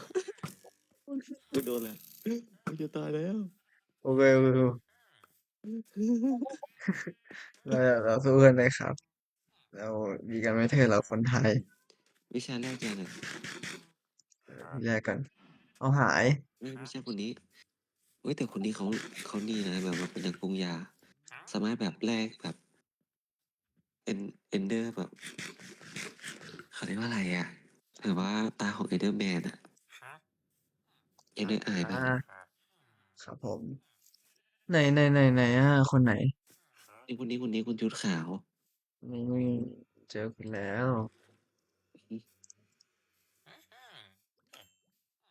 อืมโอเคงั้นผมขอใช้เด็กพี่ชายนะฮะเอามาทำที่ตีมันใช้ด้วยกันได้เลยใช่ปะล่ะจัดดิมันใช้ด้วยกันได้เราต้องทำยังไงบ้างอ่ะเนี่ยที่ผมทำให้เองอ่ะอ่ะเป็นกระบวนการมันซับซ้อนนิดนึงเดี๋ยวพี่ต้องทำที่ขุดแต่มันเปลืองเหล็กนะไอ้แป๊บนึงอ่ะอันนี้คือทำใช้เหล็กทำอะไรอะบอกนี่ใช้ทำอย่างนี้พี่ทำที่ขุดเป็ดเลยแล้วก็เอามาตีฮะ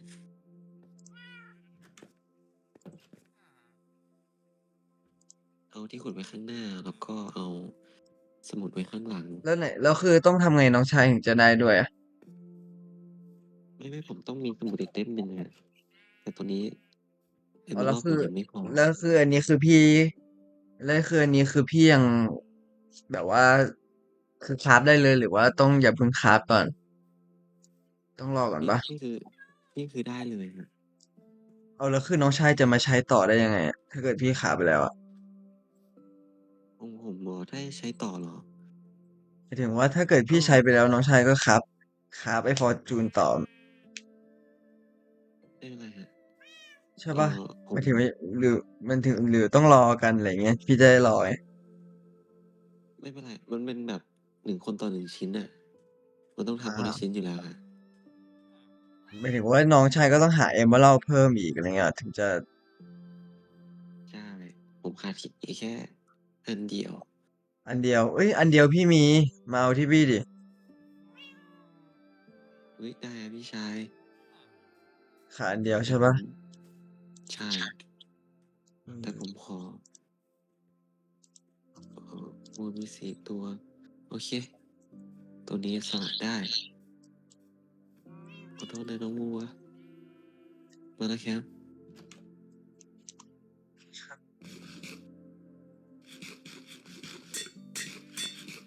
อุ้ยพี่ชายเสียงปองแปงปองแปง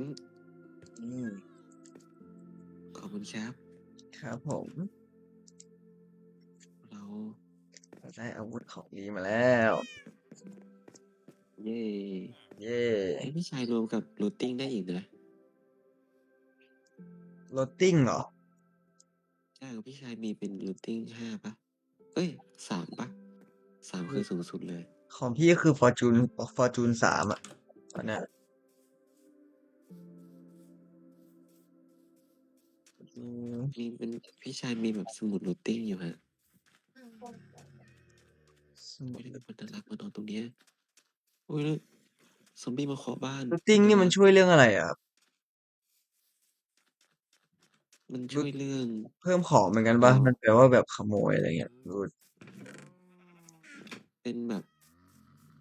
เป็นเรื่องของนี่แหละขุดแร่แล้วก็จะได้เยอะขึ้นก็คือถ้าเกิดยิ่งฟอร์จูนกับรูทติ้งมันก็ยิ่งได้เยอะเหรออ๋อหรือว่าอ๋อไม่ใช่ขอโทษนะผมจำสลับฟอร์จูนนี่คือแบบขุดได้เยอะแล้วก็รูทติ้งนี่แบบขุดแล้วแบบ สมมติว่า EXP ของที่ขุดมันมี1,000เนี่ยรูทติ้งเป็นรูทติ้งก็คูณ3ไปเลยก็นี่คือขุดได้3,000อะไรอย่างเงี้ยฮะ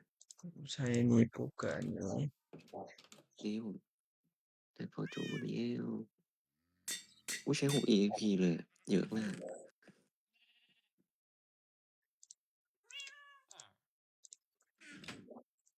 อ๋อโหมันใช้เยอะขนาดนี้เลยเหรอเนี่ยเยอะพี่ชายพเราต้องไปเก็บอไหมอ่ะเราต้องไปเก็บเวลเพิ่มเลย โอ้ยแต่ผมสามารถทำฟาร์มเวลได้สบายมากโอเคผมเริ่มเข้าใจแล้วเราระบบแล้วสามารถแลกแท่งไฟจากไหนได้อะเดี๋ยวก่อนนะ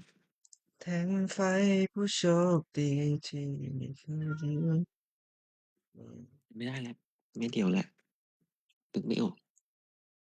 นึกไม่ออกเลยอืมผมทำเสียงดีๆนะครับผมจะทำเสียงดีๆนะครับ ดีอยู่ใช่ไหมครับใช่ไหมครับดีอยู่ครับผู้หญิงนี่สวยจังอืม ไอ้สวยนะ ไม่ใช่อย่าทำแบบนี้สิยังไม่ทำอะไรเลยเออุ้ยอนี่เด้ โอ้โหดูไว้นะลูกๆแบบนี้คือคนที่ชอบใช้กำลังลูกๆระวังตัวด้วยนะคะอืมสกอตใหม่ต้องเข้าละอุ้ยสกอตมีอยู่พอดีใช่ต้องครับเกาะใหม่มาพี่ชายผมจะบอกว่าผมพร้อมแล้วอุ้ยไอโล่นี่กันปะบูได้ปะโล่อะไม่น่าได้นะมันไม่น่าพอนะโอเคอืมเอ้ยเอาเลยพี่ชายใช้ดาบอะเออ โอ้โทษพร้อมแล้วสำหรับอะไรครับสำหรับการนอนเหรอใช่นี่ปะนี่เนี่ยสำหรับการต่อยอุ้ยพอ โดนน้องแมวขอโทษคเฮ้ยรับโดนน้องแมวเหรอทำลูกพี่ได้ไงขึ้นมานี่เลยขึ้นมาข้างบนสุดเลยทำลูกพี่ผมต้องหาต้องปล้นปลาของพี่ชายให้น้องก่อนเดี๋ยวทีน้องลดไม่มีปลาแฮะไม่เป็นไรมาไม่โดนไม่โดน เฮ้ยแมวพี่หายเดี๋ยวแมวพี่หายแมวพี่หนีจากบ้านแล้วเนี่ยตัวหนึ่งเนี่ยเฮ้ยใช่หนูอยู่หรือหนูชอบอยู่บนต้นไม้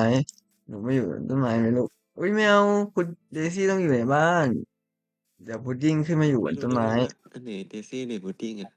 พี่จำได้พี่จำลูกพี่ได้อยู่แล้วเฮ้ยหนูมานี่อืมโหแล้วเฮ้ยทำไมเดซี่ขึ้นมาข้างบนแล้วจะกลับยังไงเนี่ยเฮ้ยเดซี่กลับมาเดซี่เดเฮ้ยทำไมซี่กลับมาใบไม้มันเดซี่กลับมาอ๋อมันทะใช่ใช่ ลุมาข้างในเลยไงงงมากปลูเอ้ากบ้านแบบใกล้ชิดที่ตาตาฟ้ากับเหลืองแล้วก็ไหนอะเดซี่จริงโอ้ยเดซี่เดซี่ออกจากบ้านไปแล้วเนี่ยเจมส์พุดดิ้งทำไมทิ้งน้องไว้คนเดียวทำไมพุดดิ้งทิ้งน้องไว้ทำไมน้องออกไปข้างนอกแล้วทำไมไม่มีดูแลไม่ทำไมปล่อยน้องอยู่ไออันตรายใจเย็นนะครับเดซี่ลูกเดซี่กลับมาเดซี่หาย เดซี่งั้นเดี๋ยวผมปล่อยพุดดิ้งด้วยเดซี่น่ารักจะได้เท่าเทียมกันเดซี่น่ารักกลับมานี่เดซี่กลับมานี่เดซี่ เหมือนแมวจะวับตามเจ้าของนะอ๋อเราไปไหนก็ยังอยู่ใช่ปะใช่ใช่จะวับตามมันน่ารักมากลูกอืมไม่ใช่แถวนี้อ่ะนี่นะอืมโอ้นี่ไง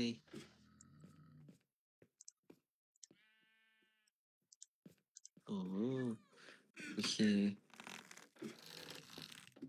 เฮ้ยเสียงอะไรเสียงอะไรนั่นแหละเสียงอะไร เฮ้ยทำลายประตูทำลายประตูพี่ทำไมเสียงอะไรเสียงอะไรผมได้ยินนะเอาบันไดบ้านพี่คืนมาแจมเดี๋ยวที่พี่ชาย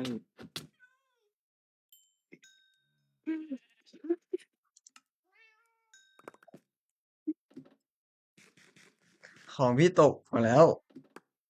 โอ้ยอยู่ตรงนี้ผมไม่ได้เก็บเลย เฮ้ยของหายหมดเลยเจมส์ไม่หายครับผมไม่ได้เก็บครับผมผมรู้นะบ้านไหนบ้านพี่เห็นว่าเฮ้ยพี่ไม่ทำอะไรแล้วอ๋อโอเคโอเคเนี่ยเราไม่เราเราไม่หาสันติภาพเลยอ่ะโอเคครับงั้นเดี๋ยวผมจะทำการสงบศึกในการขุดบ้านพี่เฮ้ยอย่าขอร้องขอร้องขอร้องขอร้องเอาหินบ้านพี่มาคืนก่อนเฮ้ยพี่ชายเก็บไปหมดเลยผมไม่ได้เก็บผมเก็บแค่อันเดียวเองผมวางให้แล้ว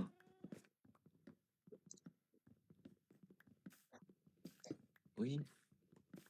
มีกิ่งไม้ด้วยพี่ชายนี่ต้นไม้ใครอ่ะ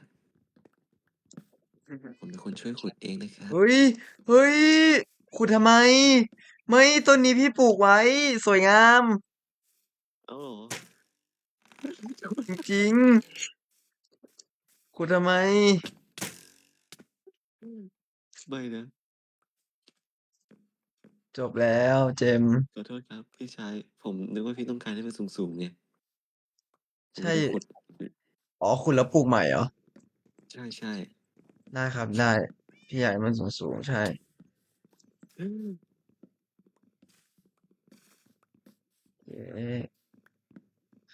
ได้ต้นเยอะขึ้นต้นอันนี้เขาเอาไว้แบบปั๊มไม้กันนะพี่อืมแบบว่ามันได้ผลแบบเยอะอะจริง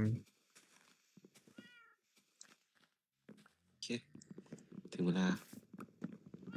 พี่ชายปลูกใหม่แต่เหมือนได้จะแบบมีต้นไม้แบบดอกเยอะอยู่นะขาดอีกต้นเดียวผมก็จะปลูกได้อีกที่หนึ่งที่ไม่จำเป็นต้องให้ครบ4 ต้นหรอกนะให้แค่ต้นใดต้นหนึ่งก็ได้เดี๋ยวมันก็จะโตถูกไม่พอมันมีไม่พออุ้ยพ่อค้าอุ้ยมีตายแมงมุมแต่ว่าหินย้อยเห็นทำไมหายากจังอ๋อไหนน้องคนไหนอ้อนอยากนอนคะ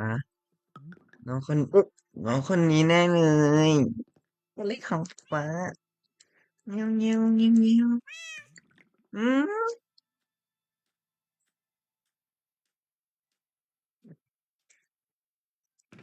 อุ้ยพี่ชายผลผลิตมาแล้วไหน1 ชิ้นผลผลิตทำไมอันนี้คือผลสูงเท่าเลยอันนี้คืออะไรฟาร์มเหล็กเหรอไม่ฟาร์มแครอทอะฟาร์มแครอทอะไรเอาเราดูผลเอาแคผลิตยังไงรอทมาฝากนี่มี1 ชิ้นแล้วขอบคุณนะ1 ชิ้นแล้วใช่ดีใจมากๆเลย เย้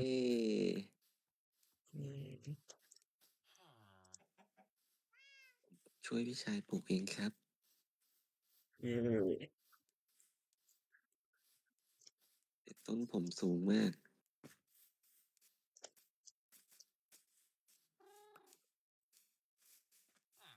อืมพี่ชายเราสามารถสร้างแบบบ้านแบบบนต้นไม้ได้เลยเอออุ้ยต้นนี้สูงมากอ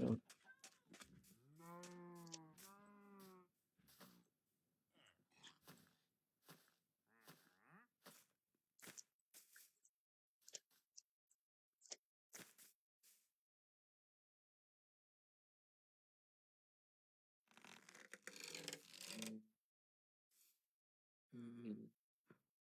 แล้วระหว่างนี้เฮ้ยผมได้ยินเสียงธนู สเกเลตันมันไอ้นี่ปะแบบมันเกิดกันแล้วอ่ะตอนกลางวันมันมีใช่ปะ เล่นสเกเลตันบนต้นไม้พี่เฮียแต่มันขึ้นต้นไม้ได้ด้วยเหรออุ้ยเฮียตายแล้วพี่อาหารเลยฮะ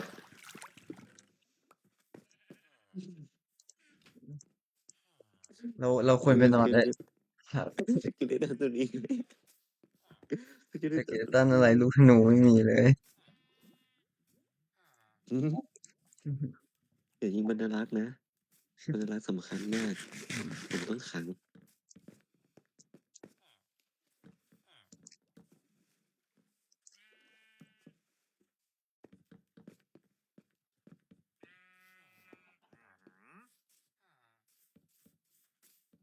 โอเคปลอดภัยละมาเลยครับพี่ชายผมพร้อมแล้ว พร้อมทำอะไรครับพร้อมนอนแล้วผมนี่แน่ไม่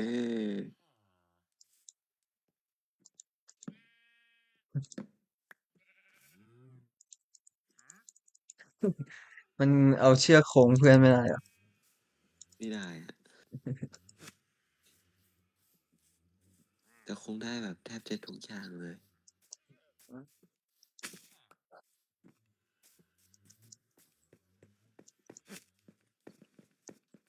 พี่ชายต้องตกน้ำนะเฮ้ย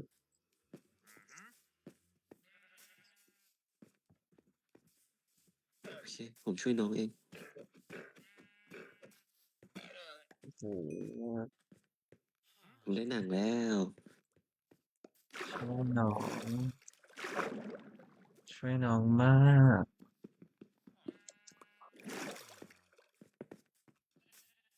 น้องไม่ง่วงหรอครับง่วงแล้วครับเจมส์เอาไงดีไปนอนยัง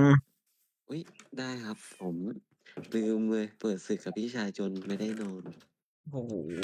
โอ้โหนี่แน่ในใจคือเตรียมเปิดนี่แน่ ศึกกับพี่อีกแล้วเหรอ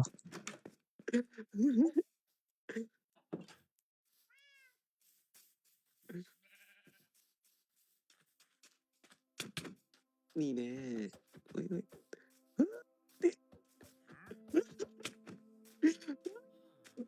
เฮ้ยมีหนามด้วยผมมีเฮ้ยทางตายผมมีทางตายอุ้ยเดี๋ยวเรื่ผมมีทางองตายเดี๋ยวเรื่องเอาไงดีพวกเราจะกลับมาอีกไหมผมกำลังหรือไม่จิ้มต้องกลับแล้วผมเข้าไปไม่ได้เอาถ้าพี่มันต้องกดชวนก่อนเหรอสรุปตอนช่วงก่อนมันแบบมันขึ้นมาให้กดเข้าไปเลยอ่ะแต่อืมตอนนี้มันไม่มีอ่ะน่าจะต้องชวนแล้วแหละฮ่าแล้วพวกเรานอนไหมครับเดี๋ยวน้องชายถ้างั้นเราไปนอนดีกว่าได้ตอนโอ้โหเราตี 2:23แล้วอะตอนแรกเราคุยกันว่าจะเว้ยน้องชายเราคุยกันว่าจะที่หนึ่งเสร็จตี 1ใช่ปะจะพักตอนตี 1ใช่โอ้โหเพิ่งเห็นว่าเพลินมาขนาดนี้ตี 2:30แล้วทุกคนใช่ฮะเราไม่ได้อะไรเลยเราไม่ได้อะไรเลยเราไม่ได้หรอกเราก็ได้หลายอย่างอยู่นะ EP นี้เรามาส่งพี่ชายเลี้ยงแมวใช่เราได้เลี้ยงแมวได้จับปลาได้มีลูกกับเขา นะครับ โอเคครับงั้นเดี๋ยวรอบหน้าเราต้องทำฟาร์มให้ได้ครับฉันจะเป็นนะฉันจะเป็นราชาโจรสลัดให้ได้เลยแล้วเราก็จะไปขุดเหมืองกันต่อด้วยครับเพราะเรามีที่ขุดFortune 3แล้วจะได้แบบใช่ว่าขุดครับเพชรกันแบบเต็มอิ่มใช่นี่ครับใช่ครับใช่ครับใช่ไหมมีโบนี่มาดูนาเตียวพุดดิ้ง นี่รับจนตื่นมาอีกรอบ นี่ดานาตาไปนอนแล้ว พรุ่งนี้เล่นอีกไหมยังไม่แน่ใจเลยครับ ผมว่าวันนี้ขำอะไรคะแกล้งพุดดิ้งเหรอ รอบหน้าน้องเจมส์จุดไฟอีกน้องเจมส์นักวางเพลิงป่านะครับใช่น้องเจมส์นักวางเพลิงประจำดูมันดิผมแค่เคลียร์พื้นที่ไงเดี๋ยวเราขุดเหมืองใช่ด้วยกันก็เลยแบบอ๋วางไว้ตรงนี้อกว่าเดี๋ยวจะทำอะไรจะทำบ้านตรงนั้นเหรอใช่เราจะทำเพื่อทำฟาร์มอะไรอย่างเงี้ยฮะอะไรฮะฟัง Today is my birthday Happy birthday to you เดี๋ยวนะรอบนี้ใครชนะยังไม่ได้แข่งอะไรกันเลยพุดดิ้งใช่ไหมหรือแข่งอะไรเรา พรุ่งนี้มีเล่นบาสเหรอพรุ่งนี้ยังไม่แน่ใจเหมือนกันเลยครับสนุกมากเพิ่งตื่นเพิ่งตื่นตอนนี้เลยนะเธอเดี๋ยวก็ต้องนอนอีกรอบแล้วโอเคครับก็ในเอ้ยงั้นมีเฟิร์นเดี๋ยวจะมีอะไรจะทักทายทุกคนไหมก่อนเดี๋ยวพี่จะปิดไลฟ์ละอืได้มครับงั้นเดี๋ยวผมก็ขอตัวไปนอนแล้วนะครับ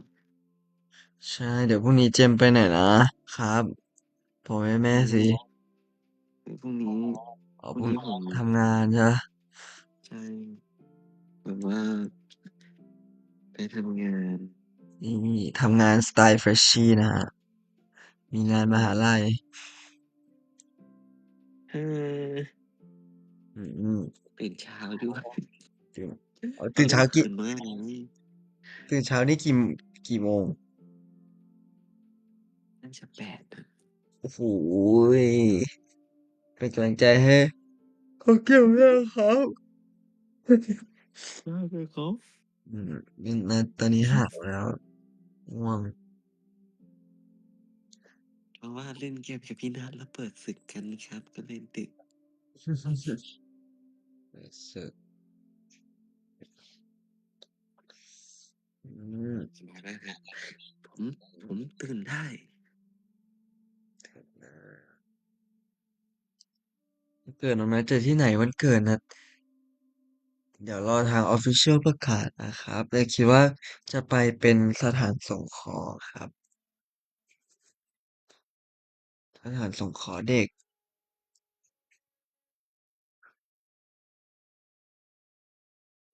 เดี๋ยวนัดมาคุยเกี่ยวกับเรื่องนี้มากขึ้นนะฮะ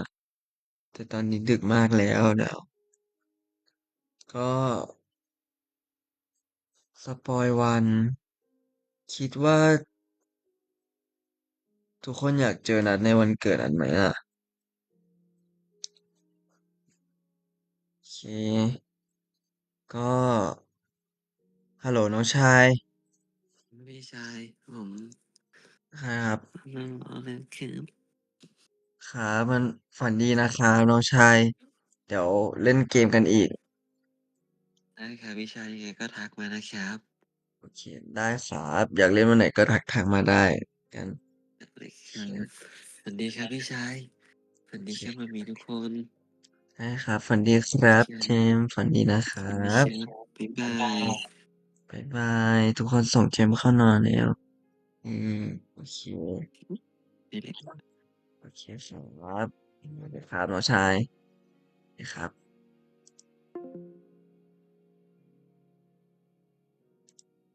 อืม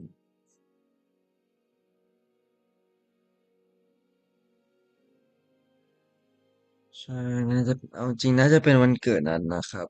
ใช่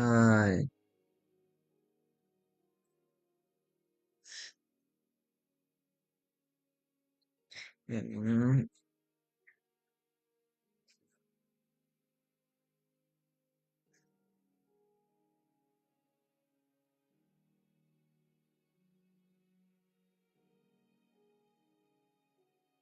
อืม จริงทุกคนเพราะว่าเหมือนที่ที่แบบว่าทางค่ายแจ้งนัดไว้อะไรเงี้ยครับ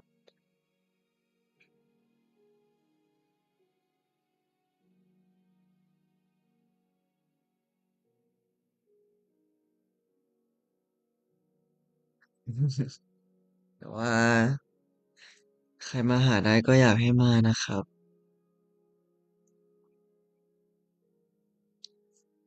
อืม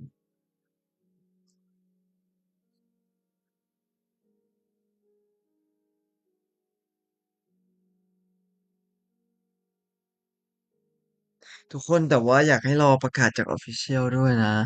เพราะว่าแบบ Official นะ Official ที่สุดใช่ไหมนะแต่มันละหรือแบบว่าลาใกล้ๆนี่ได้ไหมฮะ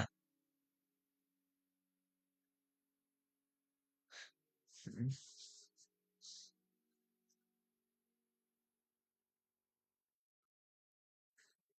อืม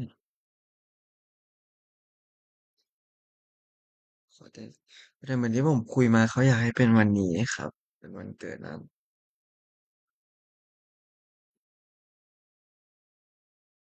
โอเคทุกคนนัดกลัวนัดจะหลับสายนี่มากเลยอะ